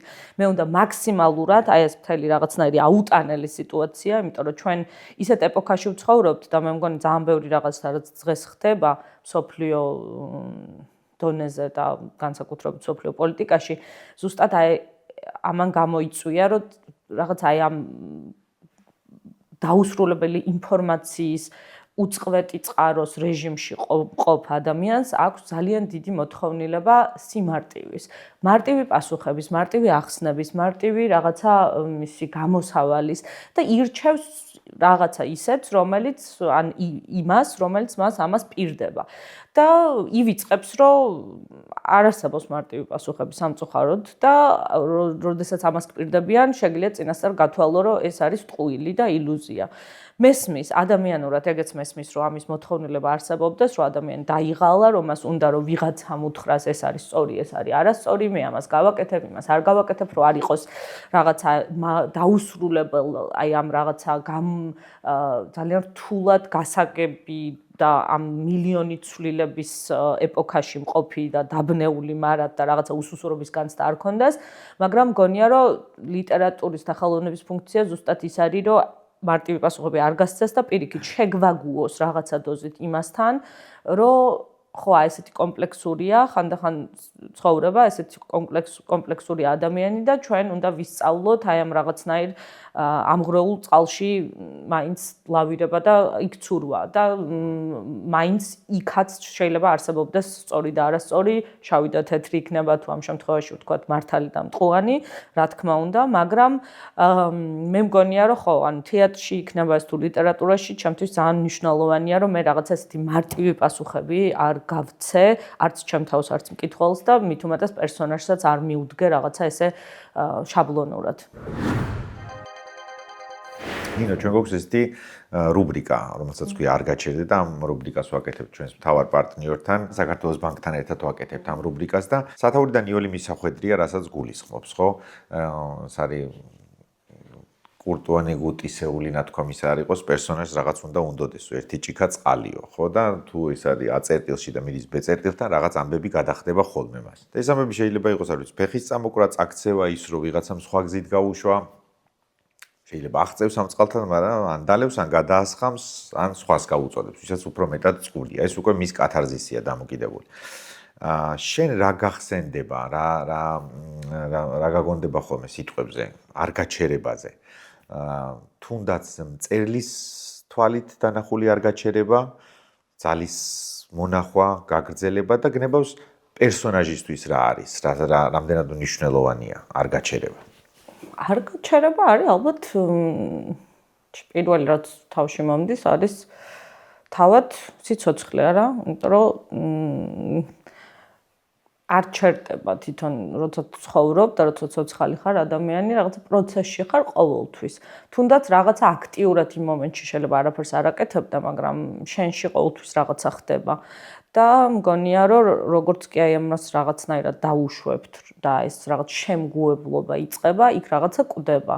აქედან გამომდინარე, რამდენადაც რთული არ უნდა იყოს, ბევრ კონტექსტში გააჩნია ბუკვალურად გულისხმობ თუ მეტაფორულად თუ რა არის ამ არ გაჩერების ბევრნაირი გაგება შეიძლება, მაგრამ ყველანაირი გაგებით მე მგონია, რომ სიცოცხლეს თუ გინდა რაღაცნაირად ფეხი აუბა, უნდა დარჩე მოძრაობაში აუცილებლად. გონებრივად გინდა თუ ბუკვალურად გინდა თუ თქვა სხვა ადამიანებთან დიალოგში გინდა თუ ინტერესი, ჩემთვის ცნობის მოყვარეობა ძალიან მნიშვნელოვანი ფაქტორია იმისთვის, რომ არ გაჩერდე, ანუ უნდა გაინტერესებდეს რაღაცა მოტივაციას უნდა გიჩენდეს, რომ თუნდაც დილით იღვიძებდე და დგებოდე. იმიტომ რომ მესმის, რომ ისიც მესმის, რომ რაღაცა ასაკიდან, რაღაცა მომენტიდან, რაღაცა იმედგაცრუებების, რაღაცა ძალიან ბევრი პრობლემის ფონზე შეიძლება რაღაცა ისეთი მომენტი დაგიდგეთ, სადაც ამბობ, რომ აი საერთოდ რა აზრი აქვს ამ ყველაფერს და რაღაც ამაოება დაგეუფლოს და აი რაღაც ხელის ჩაქნევის და თუნდაც ბევრ ადამიანს ვიცნობ, რომელიც რაღაც პერიოდი შეიძლება საერთოდ სახლიდან არ გავიდეს, მაგრამ მე მგონია, რომ ეგ არ არის გამოსავალი, იმიტომ რომ საბოლოოდ მაინც მოგვიწევს, ანუ მაინც სადღაც თუ გვინდა ამ ცხოვრებასთან, ან ცხოვრებას ფეხი აუწყოთ, აუცილებლად სიცოცხლეს ცხოვრება კიდე არასწორია ამ შემთხვევაში. გონია უნდა დავრჩეთ, მაგრამ ყველასთვის სხვადასხვა რაღაცას ნიშნავს არ გარჩერება, ეგეც მნიშვნელოვანია. ანუ ყველას რაღაცა თავისი ტემპი აქვს, თავისი ინტერესი აქვს, თავისი მოტივაცია აქვს. ვიღაცისთვის ეს ძალიან მერკანტილური ისინია, ვთქვათ, მიზნები. ვიღაცისთვის ძალიან ვიღაცა უფრო ფილოსოფიურად უდგება, ვიღაცისთვის ვიღაცის კეთილდღეობა ამის მოტივაციაში ამ შემთხვევაში. ბევრი ფაქტორია, რა თქმა უნდა, ჩემთვის ძვირფასი ადამიანების კარგად ყოფნა, ასევე ხო, მე ძალიან მიყვარს, მე საერთოდ მაინტერესებს ძალიან ბევრი რაღაცა და მიყვარს, როცა მაქვს ამის ფუფუნება, რომ რაღაცის, აი, რაღაცა შევიცნო, ჩემთვის ეს ძალიან დიდი მოტივატორია იმისთვის, რომ რაღაცა ავაგორო, რაღაცა დავიწყო. სიახლე მეყვარს ასევე ძალიან მაგიზგიზებს ესე რომ ვთქვა, ანუ ყველაფერი რა ყველა დასაწყისი რაღაცა ჯადოსნურია. შეიძლება ის მე არ დამთავრდეს კარგად, მაგაში არ არის საქმე, მაგრამ თვითონ აი ეს მომენტი რომ რაღაცა ახალი ხდება, რაღაცა ახალი იწყება, რაღაცა ახალი ხდები შენ თვითონაც. იმიტომ რომ შენ ყოველთვის რაღაც ჩვენ ცხოსუთ ტრანსფორმირდებით, ამიტომ მე მეცინება ხოლმე რაღაცა იდენტობაზე რო არის სულ დავა და ეს ამხელა თემა როა. აი რაღაცა ნაციონალური იდენტობა გინდა თუ ჯენდერული თუ რაღაცა ის საერთოდ რა არის ეს პროცესია ის დასრულდება მაშინ როდესაც ამ ქვეყნად აღარ ვიქნებით და სანამ ხარ სულ ტრანსფორმაციაში ხარ შენ არასდროს არ იცი შენ ეხლა ვერ გასცემ შენ თავს პასუხს იმაზე ვინ იქნები ხვალ და რაღაც ხრივ საშიშია ეს და გვინდა რომ ჩვენ ეგეც რაღაცნაირად ჩავაბეტონოთ და ვთქვათ რომ მე ესეთი ვარ ამას არასდროს არ ვიზავ ამას არ ვიკადრებ იმას ვიკადრებ ეს ამაზე წავალ იმაზე არ დავთანხმდები მაგრამ მეორეს მხრივ აბსურდია საერთოდ არ ვიცით მე ისიც არ ვიცი ეხლა ვიღაცამ თოფი რომ მომიშვიროს მე რაზე ვარ წამსვლელი ანუ რეალურად ჩემ თავსაც ბოლომდე ვერასდროს ვერ გამოიცნობ და მაგრამ თუ პოზიტიურად შევხედავთ ამ საკითხს, ხო უფრო საინტერესოა, რომ არ იცი ვინ შეიძლება ხვალ იყო და რამდენი რაღაცა ისეთი აღმოაჩინო შენ თავში სხვაში და გააკეთო, რასაც იქამდე არ გიფიქრიან, არ გიოცნებია. მე მგონია ეს ძალიან საინტერესოა და ბევრად უფრო ამაღელვებელია, ვიდრე ის, რომ ყველაფერი ვიცი წინასწარ და უკვე 12 წლის ასაკში დასრულებული ვარ და 99 წლის ასაკამდე ესეთი ასე ვიცხოვრებ. ეს ხო რაღაცა აბსურდია. გასაგებია, ანუ ამ გზაზე არ გაჩერება მნიშვნელობა. მე სხვა შორის ეღარ ვახსენე პირდაპირ ამ მნიშვნელობით ამბობ თუ გადატანითი მნიშვნელობითო. მე გამახსენდა რომ თავს ცუდად რო დაუშვათ თავი ცუდად ვიგრძენი, არ ვიცი რაღაც სხვადასხვა მიზეზის გამო. ხო არიან ადამიანები, ვინც ამ დროს ჯდებიან და ან შველას ითხოვან რაღაც ცუდად ხარ და ან ჯდები, ან წვევი. მე მჭირს პირიქით. აი არ გაჩერდეს რუბრიკაში ვიღაცას რო ეკითხა ჩემთვის. ალბათ ვიტყოდი მაგას. როგორც კი ცუდად ვიგრძნობ, რომ ცუდად ვარ, დგები და დავდივარ. და ეთყობა ქვეცნობიერად რაღაცნაირად გულისხმობს იმას, რომ მე მეუბნება, რომ გაჩერება ნიშნავს სიკვდილს, ხო? პირდაპირ მნიშვნელობით ცუდად ხარ. ამიტომაც არ ვიცი რა წამომაგდებს, აი სადღაც მაგ ჩარჩენილი. შეიძლება არ ვიცი, უბანში ვნახე რამე სახში, არ წარმოდგენა. როგორც კი ვიგრძნობ, აი ცუდად ვარ, ეგრევე დგები და ვიწყებ სიარულს და დავდივარ მანამ სანამ თავს უკეთ არ ვიგრძნობ. იმიტომ რომ მანიშნებს გონება რომ სანამ დადიხარ ხარ ცოცხალი. ოღონდ ამას პირდაპირ მნიშვნელობით გულისხმობ და არა გადატანით. აი ხა მეც მოვაყოლე. მარაკაში გავერიე. ხო, იგივე ხა ბუკვალურადაც ესეა, ხო? აი რატო არის რომ რაღაცა რო წევხარან დიდხანს რაღაც კუნც არ ამუშავებ. გალევა. კაი იყო. კარგი გაყოლა ის გქონდა. არ გაჩერდა. ნინო, არის თუ არა ძენს თუ არა რაღაც გარემოებას, რაღაც ბარიერის წინაშე აყენებს თუ არა ავტორს ესეთი საქვეყნო ცნობილობა თუ ცნობადობა. აი მართლა სრულიად გულწრფელად განსაკუთრებული სიამაყე მიპყრობს ხოლმე, როცა ნებისმიერი ქვეყნის რაღაც წიგნის მაღაზიაში შევდივარ და ვხედავ, რომ ნინო ხარატიშვილის წიგნი ძევს. აი TikTok-იც ჩავწერე ამასთან. სულ ორი ვიდეო მაქვს და ერთ-ერთი ეგ არის, რომ მადრიდში მაღაზიაში შევედი და ეს რაღაცა მარკესი, კამილო ხოსესელა, ის არა ქვია. ჰემინგუეი და ჰემინგუეის გვერდით ხარ შენ, იმიტომ რომ ხარატიშვილით იწერ. და მეთქი რა მაგარია რა, ამაყოფ ადამიანი მაგას. წიგნის მაღაზიაში შემოვისეირნე და სასიამოვნო განცდებით ვარ წარმოდგენილი, იმიტომ რომ თელ ამ ლიტერატურულ საგანძურში, სადაც წარმოდგენილია კაცობრიობის ისტორიაში ყველაზე დიდი ავტორების წიგნები, ტექსტები, აგერ კამილო ხოსესელას, ჯონ დოს პასოსის, ხულიო კორტასარის, ფიცჯერალდის, გარსია მარკესის და ჰემინგუეის გვერდით აღმოვაჩინე ნინო ხარატიშვილი. მისი ორი რომანი. კატა და გენერალი და თუ არ ვცდები, უკმარი სინათლე. არის რაღაცა წინაღობა, რის წინაშეც გაყენებს, ანუ თემა, რომელიც დელიკატურია და ვეღარ ეხები, ან არ ეხები, ან პოლიტკორექტულობა, რომელიც გაიძულებს, რომ ჯერ არ ხარ ჩამოყალიბებული რაღაც საკითხზე და ჯობია ამ თემას არ შევეხო. პასუხისმგებლობა, იმიტომ რომ ბევრი კითხულობს და ამიტომაც ჯობია რომ ეს ცოტა ხანს არ ვთქვა. ცი რა არის რაღაცა ძალიან ის ჟღერს ცოტა შეიძლება არადამაჯერებლად, მაგრამ ალალად გპასუხობ, რომ იმდანად რაღაცნაირად არ ვფიქრობ ამ ყველაფერზე, შეიძლება ეს თავდაცვაა. ანუ არა მაქვს მე ჩემი ეს გარე აღქმა, არ ვფიქრობ იმაზე, რომ მე ახლა ვიღაცა ესეთად და ესეთად მხედავს და მე იმის რაღაცა იმიჯი უნდა გავამართლო. რაღაცა ჯანსაღი, ალბათ ესეც რაღაც აღზრდა ჩემი და ჩემი ოჯახიდან გამომდინარეობს და მაგ ნაწილში ძალიან მადლობელი ვარ.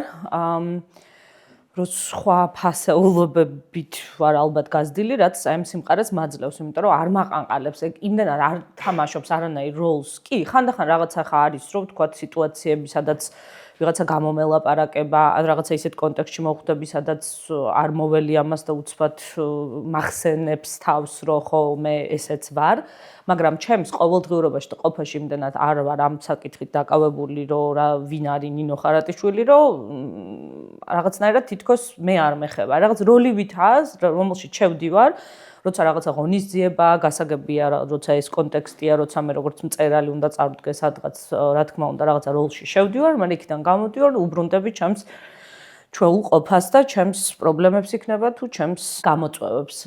და პირიქით, რაღაცნაირად ეს უფრო დამოუკიდებლად რაღაც სტატუსისა, ასაკის აი დიდი პლუსი რაც შეიძლება იყოს, რომ ეს ბოლო წლები ძალიან ხშირად მიწევს რაღაცა პოლიტიკურ თემებსაც შევეხო, რაღაცა აქტივიზმში ვარ მეტნაკლებად ჩართული და იგივე პრესასთან და რაღაც სიტყვით გამოსვლები და ძალიან ბევრ რაღაცას ალბათ 10 წლის წინ არ მივცემდი უფლებას ეს ღიად და საჯაროდ მეთქვა, რაზეც დღეს ვლაპარაკობ და ეს ძალიან მომწონს, იმიტომ რომ ნაკლებად მაგრამ ეს უფრო ასაკობრივი მგონია, აი რაღაცა თავისუფლებას გრძნობ იმ ნაწილში და იმ საკითხში, რომ აღარ ვფიქრობ იმდენს ვის მოვეწონები და ვის არა, ჩემთვის რაც ძალიან მნიშვნელოვანია, იმასაც არ ვთვლი, რომ ყველაფერზე რაღაც აზრი უნდა გამოვხატო და ესეც მაღიზიანებს ხოლმე, როცა რაღაცა თემას თქვა აზრს მთხოვენ, რომელიც ზუსტად ვიცი, რომ არა ვარ კომპეტენტური, არ მიმაჩნია, რომ უნდა ამაზე ვილაპარაკო, მაგრამ სადაც რაც მნიშვნელოვანია და რაც ჩემთვის როგორც მოქალაქისთვის თუ როგორც ავტორისთვის გარდაუვალია,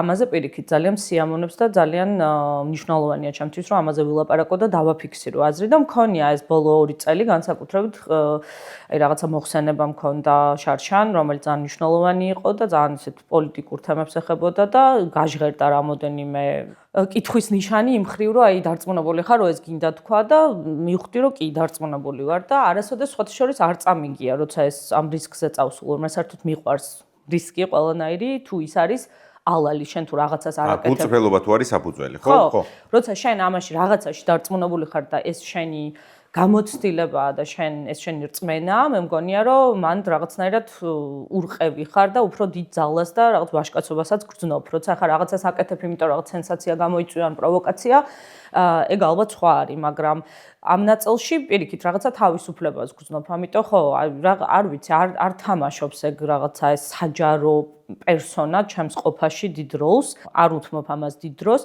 აქვს რაღაცა გამოწვევებიც, რა თქმა უნდა, მახსოვს მაგალითად მე რვე სიცოცხლე რო გამოვიდა და ეს რაღაცა დიდი ის მოყვა ამას, რაღაც ძალიან დიდი პერიოდი დამჭირდა, სანამ გამოვედი ამ ყველაფრიდან, რომ მე შემდეგი რაღაც ნაწარმოები დამეწერა და მახსოვს რომ მაშინ ჩემი გამომცემელიც მაფრთხილებდა, რომ ეხა აუცილებლად ამის მერე შენ ძალიან დიდ რაღაცა კრიტიკის იმას გამოიწვევ, შეიძლება დიდი ზეწოლა წამოვიდეს, იმიტომ რომ ეხა ყველამ რაღაცას მოელის უკვე, ანუ რაღაცა მოლოდინია. პასუხისმგებლობა არის უკვე, ხო? შენ ეს რო დაწერე, არა მარტო პასუხისმგებლობა, ეხა ყველას უნდა რომ ესე გააგრძელო. და მე პირიქით რაღაც პროტესტი მქონდა, რომ ეხლა არა, მაშინ მე საერთოდ ეხლა არ დავწერ იმას, რასაც ჩემგან მოელიან, პირიქით რაღაცა აბსოლუტურად სხვა გზით მინდა წასვლა, სხვა თემატიკა, სხვა სტრუქტურა, სხვა ფორმა.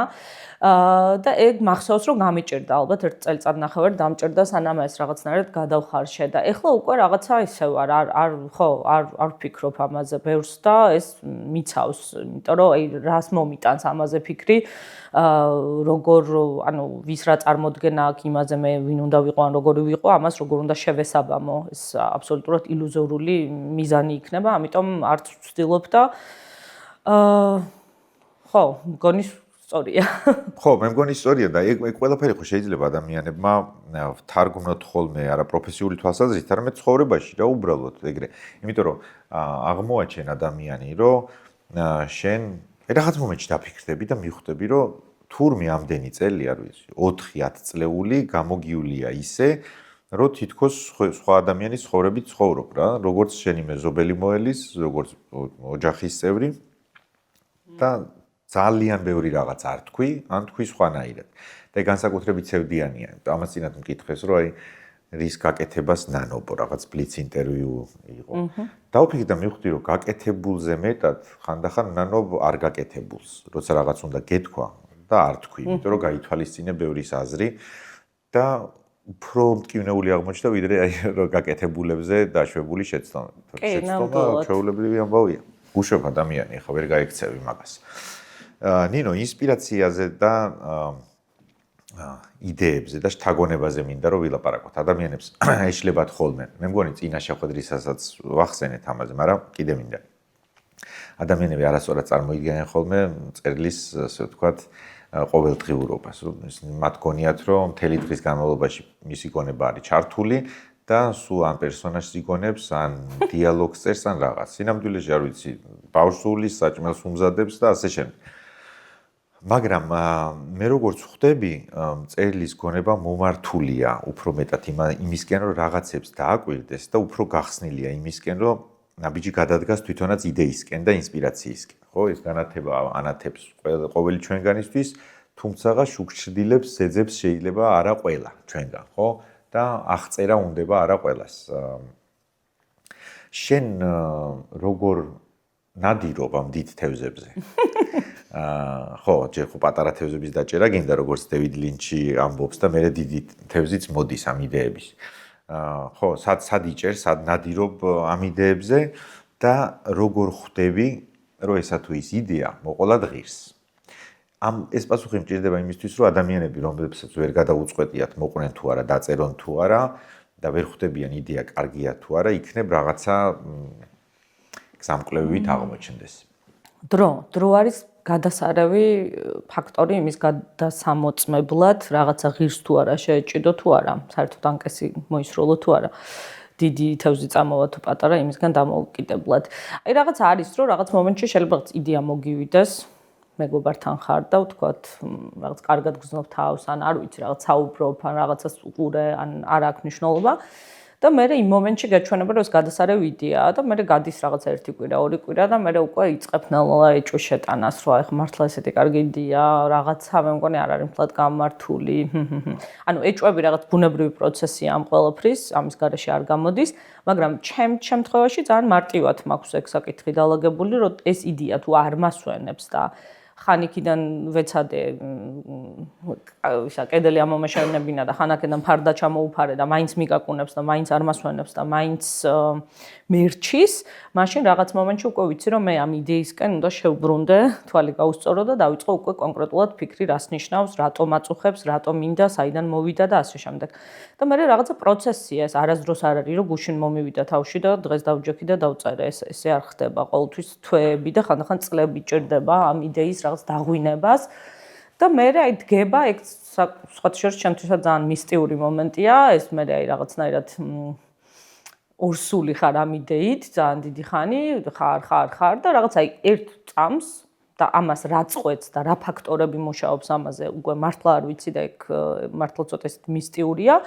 აი მქონია მე რაღაცა ესეთი აი უკმარის სინათლე, როგორ დავიწყე, მახსოვს, რომ აი აბსოლუტურად არ იყო წერის სიტუაცია იმ მომენტში, ჩემთან სახლში და რაღაცა ცხოვრების ის ეტაპიც იყო ძალიან სტრესული და წესით არ უნდა გამეკეთებინა ეს, იმიტომ რომ კი ის რაღაცნაირად ღვინდებოდა და უკვე მომწიფებული იყო, მაგრამ წესით უნდა ალბათ აჯობებდა საღი გონით და აზრით, რომ ეს გადამედო და სხვა დროს დამშევჭიდებოდი, მაგრამ მივხვდი, რომ აი ეხლა ეს უნდა გავაკეთო და აი რაღაცა გავხსენი ეს ლეპტოპი და რაღაცა ესე ვეცი და გადავეშვი. ანუ დრო არის ჩემთვის ძალიან ისეთი მნიშვნელოვანი კრიტერიუმი. თუ იმ რაღაცა დროს გაუძლო, არ შემეშვა, არ მომეშვა, მე ხო, მე რაღაც დუღილის ტემპერატურა რო ისეთია, რომ უკვე გადმოდის ეს იდეა. და შენ ძალიან სწორი რაღაც ახსენე, ჩემი აზრით ძალიან გადამწყვეტ ფაქტორია ღიაობა, შენ და გახსნილი დარჩე. ძალიან ესეც ცოტა ესეთი ბეწვის ხიდი საკითხია, აი ჩემთვის ადამიანი და მწერალი, აი ადამიანი ნინო და მწერალი ნინო, ხანდახან მე როგორც ადამიანს მაქვს სურვილი, რომ რაღაცებისგან მეტად დავიცვა თავი და ნაკლებად შემოუშვა ჩემში, ნაკლებად მივცე ამ რაღაცა მოვლენებს თუ სხვა ადამიანებს იმის ნება, რომ ესეთი გავლენა იქონიონ ჩემზე ან რაღაცა ესე კვალი დამატყონ, მაგრამ მეორეს მხრივ ზუსტად ვიცი, რომ ეს ის საფასურია, ანუ მე ეს დრო ჩავკეტო და მეტად დავიცვა თავი და მეტად გავფილტრო რაღაცეები, ძალიან შემაფერხებს და ხელშემიშლის წერაში. ამიტომ აი ეს გახსნილობა, რომ აი მე ხა მზადყოფნაში უნდა ვიყო და უნდა მივცენება, რომ რაღაცამ გამომძერწოს, რაღაცამ გავლენა იქონიოს ჩემზე, ეს მე მგონი ამ პროცესის ასევე ძალიან მნიშვნელოვანი ნაწილია. ანუ რაღაც აზრით წერლობა ესე იგი გულისხმობს unsecured network-ზე Wi-Fi-ზე რო ჯდები. ძალიან unsecured კი. ბევრი რისკი ახლავს, მაგრამ გჭირდება მოკლედ რომ ესეთი ღია და გახსნილი იყო. ვა, საინტერესოა. ვინ ამბობდა, მე მგონი არ ვიცი მოკლედ. უნდა წერო მხოლოდ მაშინ, როცა არ შეგიძლია რომ არ წერო. და ეგ მომენტი კი ძალიან გადაჭარბებულია, პოეტურია, მაგრამ იდეის შესამოწმებლად მე მგონი ღირს. თუ არ შეგიძლია რომ ამის შესახებ არ მოყვე, რომც დამარცხდე, ღირს ასე ვთქვათ, ამაზე მოყვე. ხო საყვარელი კითხვა არის ხოლმე მწერლებთან წერის პროცესზე. და ამ ყველაფერს აქვს რაღაც რომანტიკული თუ იდუმალი ფუნქცია, იმიტომ რომ ჩვენ გვაქვს კინოებში ნანახი, რაღაც ლეპტოპზე რო აკაკუნებენ. მე აღმოაჩენ, რომ დღეს ვნახე Instagram-ზე ძალიან კარგი reels ტიპი ყიდულობს ახალ MacBooks, მოლესკინის ბლოკნოტს, რაღაც პასტას იქ-თაქ და მიდის კაფეში ყავა აქვს შეკვეთილი, გახსნა ლეპტოპი, ესეც გადაშალა და მე ეხლა ხდება, იმიტომ რომ ინვენტარი არ განსაზღვრავს და არც გარემო არ განსაზღვრავს იმას, რა ქვია, წერის პროცესს. ხანდახან არის რომ გეუბნები რომ ისეთი კარგი გარემო რომ აქ შეგიძლია იჯდე და წერო და წერო და ეგ არის სისულელე, იმიტომ რომ შეიძლება პირიქითაც მოხდეს. ხო, რაღაც ატრიბუტიკაა, ხო. მე მაინტერესებს ძალიან ყოფითი ამბები. იდეებს ინიშნავ ხელით, სავარაუდოდ და უშუალო ესეთი მძიმე საქმე ლეპტოპი? კი, ლეპტოპი. ისიც არა მაქვს რომ ხა სულ რაღაც ნოუთბუქით დავდივარ და რაღაცებს ვიწერ, ხან შეიძლება ხელსახოთზე მივაწერო, ხან ჯვარი დავისვა. ეს კიდე არც. კი. ჯვარი დავისვა რა კაი. ხო, სკოლიდან მოყოლებული მაქვს, ხან შეიძლება რაღაც არასწორ მომენტში მომიკაკუნოს რაღაცა იდეამ და რაც მომიხერხდება, აი ყველაფერი, არანაირი მოლესკინი. რაზეც მიმიწვდება ხელი, იმას ვიყენებ. შეიძლება თუ არაფერი არის, აი ეს გაზეთის ფურცელი მოვხიო და იმაზე მივაწერო. ანუ ეგ არ განსაზღვრავს მართლა არაფერს. იმიტომ რომ ის მაინც შენ თავში იხარშება. ხა კი რაღაცებს ვიწერ, რა თქმა უნდა, ძალიან ცუდი ურთიერთობა მაქვს ციფრებთან და წლებთან მაგალითად და აი ეს რაღაცა დროები, რა პერსონაჟი როდის დაიბადა და ასე შემდეგ, ეგეთი რაღაცების ჩაწერა მიწევს, მაგრამ ჩემთვის აბსოლუტურად სულერთია მე აეროპორტშიც მიწერია, მატარებელშიც მიწერია, კაფეშიც მიწერია, სახლშიც მიწერია, სიწყნარეში. ეხლა ნელ-ნელა ცოტა უფრო პრეტენზიული გავხდი, ადრე შემეძლოს საჯარო სივრცეებში და რაღაცა ყურსასმენები გამაკეთებინა და რეალობა გამეთიშა. ეხლა უფრო მიჭირს ეგ ერთხელ აეროპორტში თვითმფრინავ გამასწრო მაგის გამო და ეგ რაღაცნაირად გაკვეთილად ვისწავლე და ეხლა უკვე ცოტა მიჭერს ხო ესე რაღაცა საჯარო სივრცეში დავჯექი და გავითიშე უფრო ხო სიწყნარე მჭირდება ერთადერთი სიწყნარე მჭირდება რომ არავინ არ შემიშალოს ხელი, იმიტომ რომ ძალიან რთულია, მე არ მიყვარს, როცა რაღაც ამ პროცესში შევდივარ და მე უცბად ყოფა შემოდის, აი რაღაც ტელეფონი რეკავს, რაღაცა ვიღაცა მოდის, რაღაცას გთხოვს, სადღაც გასასვლელი ხარ, აი ეს არის ჩემთვის ძალიან ტანჯვა, იმიტომ რომ ის იმხელა იმას ითხოვს კონცენტრაციას, ფოკუსირებას, რომ ისედაც რთულია ესეთი ჩვენ დროში ესეთი სახის კონცენტრაცია და ამ იმ რაღაცა მოპარულ დროშიც კიდე რომ რაღაცა ხელის შემშლელი ფაქტორები შემოდის, ეს ძალიან მაღიზიანებს ხოლმე და მე მიჭირს დაბრუნება, ამიტომ ხო, უბრალოდ სიწყნარე. ეხლა გამახსენდა წელი ცხოვრებაში ყოფიერების შემოსვლაზე იდეალური ფილმია, რა ქვია, ბრწყინვალე. იდეალური ფილმია ბრწყინვალე. ბელმონდო რომ წერალი არ გახსოვს? არა. უკარგესი არ გახსოვს? მოკლედ წერალია ბულვარული რომანების, ანუ ისეთი უფრო სათავგადასავლო. ბობ სინკლერ ეგეთი პერსონაჟი ყავს და ფული არა აქვს ამ საწყალს, ანუ ისეთია და სულ ცხოვრობს აი გამოცემიდან გამოცემამდე. ავანს არ აძლევს გამომცემელი, იმიტომ რომ ჯერ დაასრულე რომანი, და საბეჭდი მანქანა უფუჭდება. იძულებულია რომ რაღაც ასოები აღარ წერს და მისი პერსონაჟები მესამეთყველო ენიდან ვარდებ. ესე გადადის რა ის. და ძალიან აი ყოველდღიურობა ის რომ საბეჭდი მანქანა გაფუჭდა და ერასო აღარ ამოდის, პერსონაჟებიც ვეღარ ამბობენ მე ამ სიტყვებს. და დამლაგებელი რომ რაღაცას წმენს, იქ თავის სიგში შემოდის. მოკლედ კაი ფილმი, ძველი. კარგად მიკარნახა საბეჭდმა მანქანამ. ესეთი რუბრიკაც გვაქვს ჩვენ კონტროლ ალტილო, რომელსაც ვაკეთებთ ჩვენს პარტნიორთან ალტასთან ერთად და ეს მოიაზრებს ადამიანის ცხოვრებაში ახლებური სიახლის, ტექნოლოგიური სიახლის შემოსვლას და იმას რომ ამან რაღაცა ასწავლა, რაღაც შეცვალა მის ცხოვრებაში. მე მახსოვს რომ რა თქმა უნდა ტელეფონი პირველი ჩემ ძმას ჰქონდა ოჯახში. ოღონდ იმას ვიღაცა მაჩუქა და ეს იყო T10. უკაცრავად T10 რო ეძახდნენ, რომელი იყო Motorola იყო. და ვთხოვე ერთხელ რომ მათხოვე მეთქი. და აი ალბათ 10 წუთით, 1 საათით მათხოვა. მახსოვს რომ გავედი უბანში, ჯიბეში მედო და არათუ ჯიბეში მედო, ხელი მეკიდა რომ ან არ დაიკარგოს, ან ვინმე არ წამართვას და ესე უბრალოდ დავდიოდი და ვიცოდი რომ ჯიბეში მედო ეს ტელეფონი. არც ამომიღია რა თქმა უნდა რა სისულელია და ეს ჩაჭერი ხე და მე მივხვდი რომ ამან ჩემმა დამოკიდებულება შეიძლება ამ მომენტმა ჩემ ცხოვრებაში განსაზღვრა ის რომ ყოველთვის ძალიან სიფრთხილით და იმით ვეკიდებოდი გაჯეტებს, ხო, ტელეფონი იქნება. ლეპტოპი აი უფრთხილდები და არიქა, მოდი ჯერ არ გამოვიყენებ, რომ ვიყიდიან, მაჩუქებენ რომ მოდი ცოტა ხანს იყოს ისე, იმიტომ რომ არ დაძველ. მე ამოვაჩინე რომ რატო აი ეს ყველანაირი სიახლე ტექნოლოგიური არის შენ ცხოვრებაში ბოზებული იმისთვის რომ ამან სიამოვნება მოგანიჭოს, ხო? და გამოიყენო გულიანად და თუნდაც პირველი ნაკაწრი გაუჩნდეს, მე უფრო ლაღად და გულიანად იყენებ, ხო ამ ამბავს. და აი ეგ კომპლექსად მაქვს ჩარჩენილი. რა იყო შენ ცხოვრებაში ისეთი გამორჩეული ტექნოლოგიური ისინი რა ქვია, სიახლეები, არ ვიცი, საბეჭდი მანქანიდან არა არ მოგიწევდა საბეჭდი მანქანაც. აბა მოგვიყევი.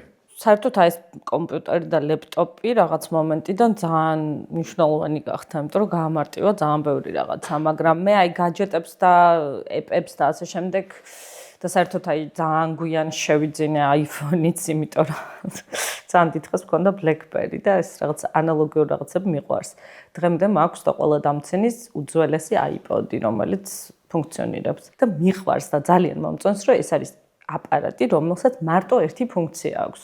მუსიკა დაუკრას და მეტი სხვა არაფერი და მომწონს ეს რაღაცა პურიტანული მაქვს ამ ნაწილში და მინდა რომ აი მაბნევს არ მომწონს რომ ტელეფონში რაღაც მუსიკა მქონდეს აი მინდა რომ რაღაცა დაყოფილი იყოს სოციალურ მედიასთანაც ცოტა ეგეთი ძალიან ამბივალენტური დამოკიდებულება მაქვს არ ვიყენებ Instagram-ს, Twitter-ს რაღაცა მაგრამ მაქვს Facebook-ი და ეგეც მაღიზიანებს რომ აქვს, მაგრამ თან რაღაცა დოზით პრაქტიკულია ინფორმაციის გაცვლა, გამოცვლის საქართველოსთან მის და ასე შემდეგ გამო, მაგრამ მე მაღიზიანებს როცა გადამეტებულად არის ტექნიკა ჩვენს ყოფაში შემოსული, იმიტომ რომ ძალიან ბევრი რაღაცა სხვა ხუნდება და იკარგება. აი მაგალითად საქართველოში მაგიჟებს რომ ყველას ტელეფონი უდევს მაგიდაზე, როცა ხვდებით და აი ყველა რაღაცა მესიჯი მოვა და ყურადღება გადადის, ანუ დიალოგი და საერთოდ აი ეს ახლა მე შენთან ვარ და შენთან ვარ მთელი ყურადღებით, ეს დიდ საფრთხის ქვეშ არის. თუმცა რა თქმა უნდა, ხმთლათ ეგეთი კონსერვატორიც არა ვარ, მესმის ძალიან ბევრი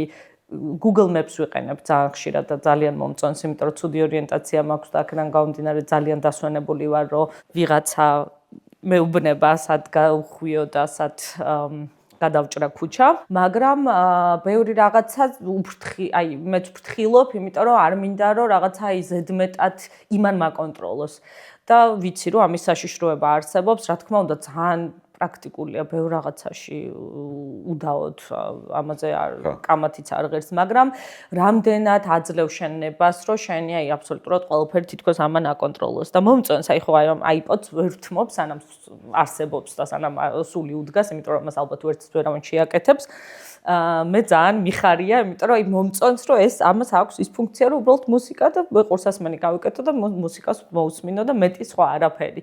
და უკვე ბევრი რაღაცა ერთად რო შემოდის და უკვე აი რაღაცა ცოტა გონების გაფანტვის და ყურადღების გადატანის რისკი დგება, ამ ყველაფრის ეპირო არსებობს და ყველაფერი ებზია და ყველაფერი ამ гаджеტებზეა წამული, მანდ უკვე ცოტა რაღაცა ის მაქვს, აი შიში, ახლა ცოტა ხმამაღალი სიტყვა, მაგრამ რიგი მაქვს, სიფრთხილე, იმიტომ რომ ასევე ბავშვებთან მიმართებაშიც აი სულ მინდა რომ აი ვატყობ რომ იმაზე მეტად მიჭირავს ტელეფონი ხელში ვიდრე მინდა რომ მეჭიროს რომ რაღაცა როლ მოდელი ვიყო რომ ამის მიღმაც ბევრი სხვა რაღაც არსებობს, იმიტომ რომ მე შინია მაგის საერთოდ აი ეს თაობა რომელიც უკვე ამითია დაბადებული გაზრდილი და ინტუიტიურად აკეთებს რაღაცებს უკვე მე რო არ ვიცი ისეთ რაღაცები რო იციან, აი ძალიან მეშინია ეს როგორ აისახება, აი 20 წელიწადში რა ადამიანებთან გვექნება, ეხლა თან ეს აიც რო წამოვიდა და ასე შემდეგ, რას შევიძენთ ამით, მაგრამ რას დავუკარგავთ, იმიტომ რომ ყოველთვის რაღაცა საფასურს ყოველთვის იხდი ყველაფერში. ეს ეხლა iPod-ის ნაწილს მოვჭრით. დანარჩენი საფი გაიმას ვიაყრია. პარტნიორები და გვაკარგი. მართლა ჩემი. არა iPod-ის ნაწილი არის. ამოჭერი. მუსიკაზე გამახსენდა. მეც მქონდა ძალიან სასიყვარულო ურთიერთობა, აი მათ მუსიკაზე კონცენტრირებულ იმასთან, რა ქვია, iPod-თან. ფორმაც მომწონდა, თეთრი, ვერცხლისფერი, ისეთი ლამაზი. ძალიან. მუსიკალური ცენტრი, კიდე ერთი ამბავი მაქვს. მუსიკალური ცენტრი მამაჩემმა გვიყიდა მაშინ როცა გადასული იყო თითქმის მოდიდან მუსიკალური ცენტრი. მახსოვს დიდხანს ესე მივყავდით მე და ჩემი ძმა ვარჩევდით, არა ეს არ ვარგა, ბრუნდებოდით. კაი თვეები გავიდა. მე გადაწყვიტე რომ რაღაცა ეყიდა, მაგრამ ჩვეულებრივი იყო. და მე რაღაცა ვნახეთ და იმ მახსოვს გამყიდველი კაცის ხმა და ძვირი ღირდა ეს რა და მახსოვს ესეთი ფრაზა უთხრა მამაჩემს რომ ესო ცოტა იაფიანი რაც იყო. ესო არის მუსიკალური ცენტრია. ეს არის ავეჯიო. ეს ვიყიდეთ მერე და ავეჯი რა თქმა უნდა ისეთი კარგი მუსიკალური ცენტრი იყო და იდგა რა თქმა უნდა მისაღებ ოთახში ზალას რო ვეძახდი იმიტომ რომ ავეჯი უნდა გამოაჩინო. და სხვათა შორის ძალიან ესეთი ბედნიერი პერიოდი უკავშირდება. იმიტომ რომ CD დისკები მქონდა, ნაკრებები. სახში რო არავინ არ იყო, შემეძლო რომ ხმამაღლა შუქი ჩამეკრო საღამოს, ხმამაღლა ჩამერთო და კასეტები? ეხლა მიყვარს აი რაღაცნაირი საუნდი ქონდა. ესე რომ უნდა გადაგეხვია. და ლაკით რო უნდა და კი. რო გაიხეოდა ხო? ან მე ფანკრით. და რაღაც ჩასაფრებული რო იყავი რომ რაღაცა რადიოში თუ რაღაც გადიოდა რომ ჩაგეწერა. რო გამილანძღე მე ტექნოლოგია მოგეყოლა ამის შესახებ. თუ გაგილანძღე არა უბრალოდ რას იწერდი ხოლმე? რას უსმენდი მაგ დროს? აი მე არ მახსოვს ბევრს რაღაც ანუ რაღაცა დიჯეური ამბიციები მქონდა და ძალიან მომწონდა და უნდა აი რაღაც ტაიმინგი თან უნდა რომ აი კარგი ის ყოფილიყო რა რაღაცა ის ტრეკი რომ იმ შემდეგს უხდებოდეს და კარგი აი რაღაცა მაგის ამბიცია მქონდა. მაშინ მართლა ბერლინში სწორად მოხდი. კი, ცოტა არ შემდგარი დიჯეი ვარ, ძალიან მიყვარს ეგ პროცესი. ყველა წიგნისთვის პლეილისტს ვადგენ ჯერ სანამ დავიწყებ. პროცესი მუსიკის სახლებით წე? სულ. თითქმის სულ. არ ახდენს გავლენას მე მაგალითად არ ვიცი. კი, და მინდა რომ მოახდინო სპეციალურად რაღაცა განწყობებისთვის. ხო. განწყობებში ძალიან მარტივად შესვლაში გეხმარება მუსიკა, ანუ ყველაზე ისეთი ანუ რაღაცა მისავითა აბივით, რომელსაც გადაყლავ და მაშინვე იქ ხარ, ხო? და მეხმარება, აი, ოღონდ იშვიათად უსმენ ლირიქსებიან, ანუ სონგებს არ უსმენ, უფრო კომპოზიციებს.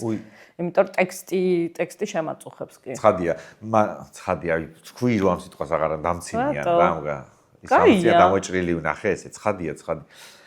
კაი, ჯანდაბა სამოჭა. აი ეგ საინტერესო თემაა ჩემთვის, იმიტომ რომ მე შევამჩნიე რომ როცა რაღაც ისეც უსმენ, გამიზნულად ცევდიან რაღაცას რო თავ და ამის ფონზე რო წერ, მე ხანდახან გამოდის იმაზე მეტად ცევდიანი ვიდრე გათვლილი გქონდა. და წაკითხვის დროსაც თუ ისე მშრალად კითხულობ რაღაცას და თუ ამასთან დაურთავ კითხვის პროცესს. ამიტომ აი ჩვენ არასდროს არ ვიყენებთ შეიძლება სამომავლოდ არ ვიცი გამოვიყენოთ მუსიკას ინტერვიუს როცა რესპონდენტი საუბრობს ძალიან მარტივად შეგიძლია რომ ამბავი უფრო მელანქოლიური ან უფრო სევდიანი გახადო და ამითი დამატებითი ზეგავლენა მოახდინო მაყურებელს აი შენს რაღაც ისტორიას რო დაადო ისეთი მუსიკა წაიღებ და მანიპულაცია რაღაცა ეგ მანიპულაცია ხარ ეგ ინსტაგრამზე შეიძლება რომ აკეთო არ ვიცი და ბევრი აკეთებს რომ აი მაგალითად ჭრიან ამ ჩვენი გადაცემიდან რაღაცებს და ადებენ მუსიკას და არ არის ცუდი სანახავი იმიტომ რომ კი ხვდები რომ მოუხდებოდა მაგრამ მეორე მხრივ ეს არის ესე შენგან დამოუკიდებლად რაღაცების წახმარება. ჩემ შემთხვევაში მე ჩემი თავის მანიპულაციით ვარ დაკავებული. სხვას მე მაგალითად აბსოლუტურად აი რაც თბილისში აი სულ ისტერიკა მაქვს ხოლმე, იმიტომ რომ აი დაუშვებელია ჩემთვის ძალიან ხშირად თეატრში სპექტაკლი მთავრდება და ტაშის ფონზე არის მიდის მუსიკა. ანუ აკალონს რო ეძახიან. ხო. ეს არის ჩემთვის აი აბსოლუტურად წარმოუდგენელი რაღაცა, იმიტომ რომ ეს ნიშნავს, რომ მე შენ ტაქშს გაკურევინებ. იმიტომ რომ ვერ გაიგებ შენ მე მიკრავ ტაშს, ამ შემთხვევაში მსახიობებს თუ მუსიკას, იმიტომ რომ აი ეს რაღაცა ავტომატურად უკვე გავალებს, რომ შენც ჩაერთო, წაფენილი სიცილის არ იყოს. ხო. და ხა ასევე მაგას არასდროს არ გავაკეთებ მაგალითად ან ასევე ხა მას პლეილისტს არ დაურთავ ჩემ წიგნს მე დაურთე No why not ხო ეგეც შეიძლება მაგრამ გეტყვი რა დაურთე რა მაპატი უნდა ავხსნა ეხა რახან ჩამაჭირეს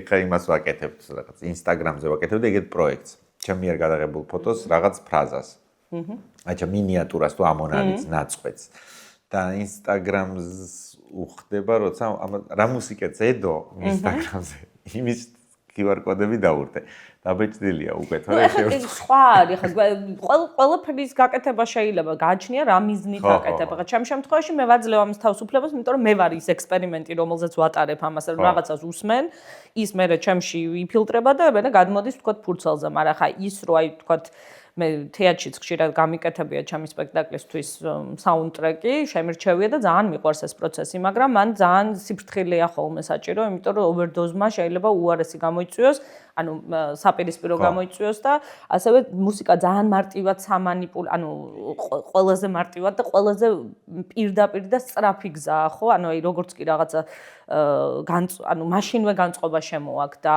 რა თქმა უნდა მე არ მინდა ჩემი ტექსტ, ანუ დამხმარე რაღაც ფაქტორები არ მინდა რომ მუშაობდეს. აი, მაგას ვამბობდი ზუსტად. მაგრამ ავიც, მოდით ვცადოთ და დავადოთ მერე. არა, ხო, გიორკადები, მაგრამ გეტყვი რატო გავაკეთე? აი, წინა სიტყვაობაშიც ავხსენი. არა, მართლა ავხსენი, იმიტომ რომ Instagram-ზე რახან მაგ ფორმით იყო და უკვე იმასკენებ, თქვი რომ ხო თუ გამოიცა, მაშინ იმასაც არ უნდა დაუკარგო რა, იმ სხვის მუსიკასაც თავისი წილი საქმე რაც გააკეთა. იმიტომ რომ ხო არ ვიბრალებ, ჩემი კი არ არის ის რა ქვია, მუსიკა. უბრალოდ ეს პროექტი რახან წიგნად გადმოვიდა. ამიტომაც გავაკეთე. არა, ძალიან მე მაგალითად ეს მერვე სიცოცხლე რომ დავამთავრე, წინა დღეს შევიძინე ალბომი, რომელიც არაფერ კავშირში არ იყო ამ წიგნთან. უბრალოდ მომღერალი მიყვარს და შევიძინე მის ალბომი და არც ვაპირებდი, არც ვიცოდი რომ იმ ღამეს დავამთავრებ და რომ ჩავრთე მე ეს ალბომი, ერთ-ერთი სიმღერა იმდანაც მომეწონა რომ იყო იმაზე repeat-ზე რა, ანუ სულ თავდებოდა, იწყებოდა და ფაქტიურად მაგ ერთ სიმღერაზე შემომეწერა ბოლომ მთლიანად ფინალი ამ რომანის და იმდანად დღემდე რაღაც პავლოვის ძაღლივით მაგ ჩარჩ, ანუ იმდანად გამჯდარია ჩემში, რომ სადაც ეგირთვება, აი მაშინ ვბრუნდები წამში, იმ მდგომარეობაში, იმ განწყობაში, იმ განცდაში და ჩემთვის ეგრე აი ძალიან ესეთი ძლავრი ის არის რა ინსტრუმენტი, მუსიკა და სხვათა შორის სუნზე მაქვს ეგრე, ანუ არაფერი ესე სწრაფად არ მაბრუნებს რაღაცა მდგომარეობაში. ბალახის სუნი რობოდი და ბავშვობაში რომ მივიხარ აი რა ხო, მასტიკის სუნი არის ჩემთვის, აი მაშინვე ვარ სკოლაში. ან სკოლაში, მაგრამ ნავთითაც ხო, აი რაღაცა მასტიკის ნავთის რაღაცა აი მაშინვე ხო და ძალიან ბევრი აი სუნზე მაქვს ძალიან აი თითქოს რაღაცა ხო ტრიგერია და მუსიკაც ნუ ხო, მაგრამ მუსიკა რა თქმა უნდა გეთანხმები რომ უნდა ცოტა სიფრთხილე გმართებს, იმიტომ რომ გადამლაშებაც ისიც არ ვარ გაი ძალიან პედალის ჩაჭერა, მაგრამ ნუ ხანდახან კარგია. ნუ ხანდახან გჭირდება მე მომწონს მაგალითად იგივე ყურსასმენებს რომ მიკეთია და დავდივარ, ყოველთვის რაღაცა მას ზეშრეს, კი რაღაცა კიდე დამატებით შრეს მატებს, აი როცა ვთქვათ რაღაც ტრანსპორტში ზიხარ და აი ერთ სული გაგსახში მეხვი და როგორც კი ამას ვთქვათ ჩართავ და მოისმენ, მაშინვე შეგიძლია რაღაც სხვა იმაში გადაინაცვლო და უკვე თითქოს ისეთი მოსაწყენი არ არის სიტუაცია. კი. ანუ რაღაცა იმას აძლევს რა, რაღაც ძახილის ნიშანებითაა. კი, ხიბლს მატებს. დაგიწერია ფსევდონიმი თოდეს. არა, რო არ გამოგიცია ვიცი, მაგრამ გიფიქრია თუ არა რომ აიქნებ. არა, თუმცა იმდანად ხალისობ ყველა წიგნის მაღაზიაში, არ ვიცი რატო ვაწყდები ეს რაღაც არც ვიცი რა ქვია, მას ძალიან კომერციული ლიტერატურა როა, რაღაც სასიყვარულო რომანები და იქ რაღაცა ყოველთვის რაღაც ცხენები, აი ცოტა ექიმები, აი მღვდელი რაღაცა ეგეთი ცოტა მექსიკური ტელენოველას რაღაცა ეგეთი ისინი როა, რაღაცა ინგლისის რაღაც გრაფი და რაღაც ლორდი და რაღაცა და ყოველთვის ფიგურირებს თავლა, რაღაც სასიყვარულო და აი ისე იმიტომ რომ მართლა ეთყობათ კარგად იყიდება რა, ანუ ფაქტია რომ ამდენი არის არსებობს და მე წიგნის მაღაზიაში რომ შევდივარ ხოლმე ყოველთვის უნდა გამოველაპარაკო გამყიდულას და მე ძალიან იცინიან და აი მე თვითონაც ივენთები რომ მაგ და თუ წიგნის მაღაზიაში ვარ შანსი არ არის მანდ აუცილებლად უნდა მივიდე და გავეცნო ამას და ხშირად მიფიქრია რომ ალბათ როგორ ვიხალისებდი ფსევდონიმით რომ დავწერო რაღაცა ეგეთი ნუ ალბათ აი შენ თვითონ ვერ გადარჩები და ეს მთელი რაღაც არ ვიცი რა ფანტაზიებია, რა ჟანრია, ეგეც არ ვიცი. აი ამის გამოგონების უფლება რომ მისცა შენ თავს, რასაც რა თქმა უნდა ისე ვერ იკადრებ, მაგრამ რა მაგარი იქნებოდა, ალბათ აი ფსევდონიმით ერთადერთი მაგას ვიზავდი, აი რაღაც თავლა და რატომაც არა. უი, მომეც, საჩუქრების გარეშე არ დაგტოვოთ. ნახე პაესმებ რა გიზავნა. ხო, ეს არის. გამაღდე, მე ფრანგული არ ვიცი. ხო, ფრანგული უნდა იყოს, გამაღდეს ისა, რა ქვია? და ისკოტის ხელის მოვლის ვახ, ძალიან დიდი მადლობა. ძალიან არაფრის პერსონალურად შენ გადმოგცეს ესე დამაბარა. მადლობა, დიდი მადლობა. რას გეუბნებოდი? მოკლედ რამდენიმე წლის წინ რაღაც თარგმანებს ვდებდი ხოლმე ლექსების. ესპანურენოვანი ავტორების. რამონ ორტეგა და ეგეთი ხალხი. ეგ პოეტები არ არსებობენ სინამდვილეში. გავამხელ მაგ ამბავს, რომ ეგეთი ისინი არ არსებობენ და ახსარების საათი. ხო. და მაინტერესებდა რა როგორ იქნებოდა რამონ ორტეგა. მე ჩემი თარგმანი ესე და ლექსები გაქვს ფერფლები. აი გაღარ მითხრა ხო გემუდარები თავი ფერფლები. და და მე იცი როგორ უხერხულად გრძნობდი თავს, რომ იდეაში ხო არაფერს არ აშავებ, საკუთარ თავს პარავ, ესე იგი რა, გამოიგონე ვიღაცა და მაგრამ გაქვს იმის განცდა, რომ მაინც იმისია და შენ მაინც თარგმნე. და მე ისეთი უხერხულობის განცდა მეუფლებოდა ხოლმე, როცა აი კომენტარებში ეს რაღაცას წავაწყდებოდი, რომ თარგმანი იგივენაირი შრომა, როგორიც წერა. და გინდა რომ და გვიანი როა უკვე რა, ეხა იქვე ვარ და ეს წლები გაგრძელდა ეს ამბავი და ეხა ამ კრებულში არის ეგ თარგმანები შესული, ოღონდ რაღაც ის დაურთე. პროზაული ჩარჩო გაუკეთე და ნუ წინასწყვაშიც გავამხილე, რომ ეგეთი პოეტები ეხლა გამოვიდა ხო თუ გამოდის? არა, გამოვა ეხლა. ოკეი. ხო და დიდი ბოდიში მინდა რომ აქედანვე გადავხადო ყველას, ვინც ჩემდაუნებურად შევიყვანე შეცდომაში, თუმცა სრულიად კეთილი განზრახვა მქონდა. სრულიად კეთილი. გარეთ წვიმს მე ძალიან მინდოდა რომ ნინო ხარატიშვილთან ერთად ბერლინის ქუჩებში გაგვევლო, მაგრამ ის ენერგია რაც ბერლინს მოჰყვება ინტერვიუში მაინც გამოვიდა ამ არაჩვეულებრივ გარემოში, ჩვენ ახლა ვიმყოფებით სააგენტოში, რომელიც წარმოადგენს ასე ვთქვათ ნინო ხარატიშვილის სააგენტოს. დიდი მადლობა მათ შორის, რომ ესე გულთბილად მიგვიღეს და კაი გარემო დაგვახვედრეს, ხო და გარეთა კადრებს ნუ მოგთხოვთ მაინც და მაინც, იმიტომ რომ წვიმს და უნდა მოგვიტევოთ და თან დროც აღარ არის იმდენი. ერთი კითხვა მაქვს კიდე, სანამ დაგემშვიდობებ. რა არის ყველაზე რთული ახსაწერი შენთვის და ზოგადად როგორ ფიქრობ მწერლისთვის? ეს არის რა ვიცი. ეროტიული სცენა, ეს არის სიკვდილის სცენა. სიყვარული და სიკვდილი, კი, ძალიან კლასიკაა. ხო. საერთოდ აი რაღაც ალბათ გრძნობები თავისთავად ყველანაირი, მაგრამ ნუ რაღაცა გრძნობა უფრო ხელშესახები მგონია, ვიდრე ხო, არა მარტო ხეს ნუ ეროტიკა და რაღაც სექსუალური სცენები უფრო მგონია რომ ემოცია რთული ახსნა, არა თვითონ რაღაცა ქმედება ან აქტი, არამედ რას გრძნობ ამ დროს, როგორ და ნუ სიკვდილი თავისთავად რა თქმა უნდა, მაგრამ იმიტომ რომ აი იმ შემთხვევაში, როცა შენთან მე მიყვარს, როცა მესამე პირში არ ვწერ და პერსონაჟის უკან რაღაცნაირად ვუჩინარდები, ეს ნიშნავს, რომ იმ ადამიანში უნდა რაღაცნაირად ის უნდა შეხვიდე, ესე და შეისისხორცო თუ პირიქით.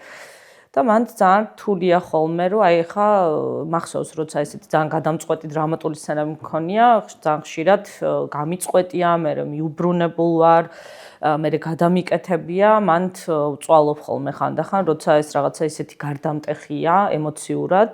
ხო, და სიყვარულს არ გულისხმობ არ მარტო რომანტიულს, აი ყველანაირი სახის რაღაცნაირი ესეთი დიდი ვნება და სიყვარული, ხა რაღაცა მედიას თემასთან მაქვს კავშირი და მანდაც ძალიან მგონია რომ ეს რაღაცა თუმცა მე მიყვარს პოეტური ენის და ცოტა ყოფიერებიდან გასვლა ენობრივად იმისთვის რომ რაღაცა ძლიერი აღწერო, ეს ალბათ ჩემი თეატრის background-იც შვება ამას, იმიტომ რომ მე მიმაჩნია რომ ხელოვნება ყოველთვის რაღაცნაირი მეტი უნდა იყოს ვიდრე რეალობა, ანუ რაღაცის ხო, იმიტომ რომ სხვა შემთხვევაში აი ძალიან ყოფითი რაღაცები მე არ მაინტერესებს, იმიტომ რომ ისედაც მაქვს და მე მინდა ცოტა ეს რაღაცა ანტიკური ვნებები და ზოგადად საკაცობრიო დილემები, რომელიც ვთქვათ 5000 წლის წინ ისევე აქტუალური იყო როგორც დღეს და რაღაცა თემებია, რომელსაც ჩვენ ვერ გადავჭრით და ეს რაღაცა სიმძლავრე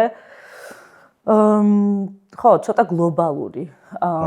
და ეგეთი არის ყოველთვის ადამიანური გრძნობები, რომელსაც არც ვთქვათ ნაციონალობა არ აქვს, არც ასაკი არ აქვს და ეგეთი რაღაცები მაინტერესებს და მაქვს აი ეს გამოწვევა ჩემ თავთან, რომ აი როგორ შევძლებ და სხვა შორის მეხმარება მან პოეზია, ხმე არასდროს არ მიწერია, ვთქვათ, ანუ ლირიკას არ გულისხმობ და არც მაქვს მაგის ამბიცია, რომ თუმცა გიჟდები ძალიან მიყვარს დავწერო, მაგრამ აი ეს პოეტური ენა, რომ გადმოვიტანო პროზაში და რაღაცნაირად აი იმ შინაგანს და გარეგანს რა ხდება იმ მომენტში, იმ ცოტა ის რაღაცა სხვა ენა და სხვა ფაქტურა დავიხმარო იმისთვის, რომ ეს შევძლო რაღაცნაირად გადმოვცე. გადასარევად გამოგდის. ზუსტად ვიცი, რასაც გულისხმობ რა, აი რაღაც ჭილაძეს რაც შეუძლია პროზაში რო აკეთოს, მარკეს რაც შეეძლო პროზაში. გარდაუვალი იყო მწარენუში, სუნი ყოველთვის წინააღმდეგობრივ სიყვარულთა ბედს აგონებდა. ხო, ისეთია, აი, ცოტა ცანცარია, მაგრამ მაგარია. კი, ანუ მეც აი გიждები ენაზე როგორც რაღაცა ცოცხალ ორგანიზმზე და აი ალბათ კიდევ ერთი ცხოვრება რომ მქონდეს ვიქნებოდი ანუ კვლევარი ვიქნებოდი ენის ლინგვისტი ვიქნებოდი და აი იმდენ რაღაცას ვიჭერ ხოლმე დღემდე იმდენ რაღაცას აღმოვაჩენ რომ აი ეს აქედან მოდის და ეს იმის უკანეს არის და აი რაღაცა ასევე მეტაფო აი ქართულში თან რამდენია ეგეთი ხო აი რაღაც პირდაპირ არ არის და მიგანიშნებს გერმანულში ძალიან მიყვარს მაგალითად სიზუსტე ისეთი რაღაცნაირი ზუსტი სიტყვები აქვს რაღაცა მდგომარეობისთვის რაც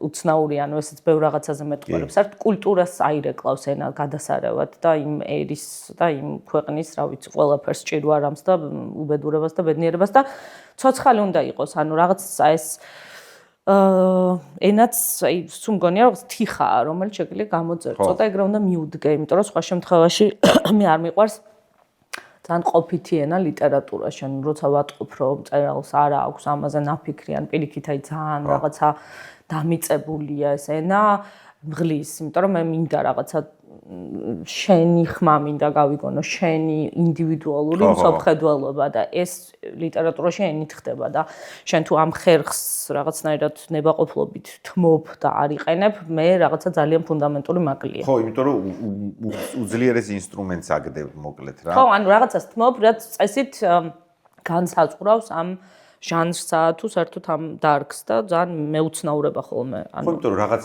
შინაარსი რომელიც რაღაც ამბავი რომლის მიტანაც გინდა შენ ხო ცდილობ რომ საუკეთესო ფორმა მოუძებნო ამას ანუ თუ კი ავტორი ენაზე არ დამტვრეული ενაც კი უნდა იყოს ნამუშევარი ანუ წინასწარ კარგად დამტვრეული და რატო და როგორ ხო ამის ცნობიერად უნდა იყოს გამოყენებული და ხო აი არ მეყვარს რაღაცა ესე აი დოჩანაშვილი როგორც ანგრევს მაგალითად ენას აი ეგრე უდიდესი მადლობა. პირიქით, მადლობა. უდიდესი მადლობა გადასარევი პრემისთვის, რა ქვია, ინტერვიუსთვის, რომელიც არც კი ვიცი საბოლოო ჯამში ესეთი დიალოგი გამოვიდა, მაგრამ მე თქვენი ამბავი რო ვიცი, ეხლა ჯერ არ გათიშავთ ამ კამერებს და კიდე რაღაც იქნება და არ მაქვს იმის ილუზია რომ გათიშავთ.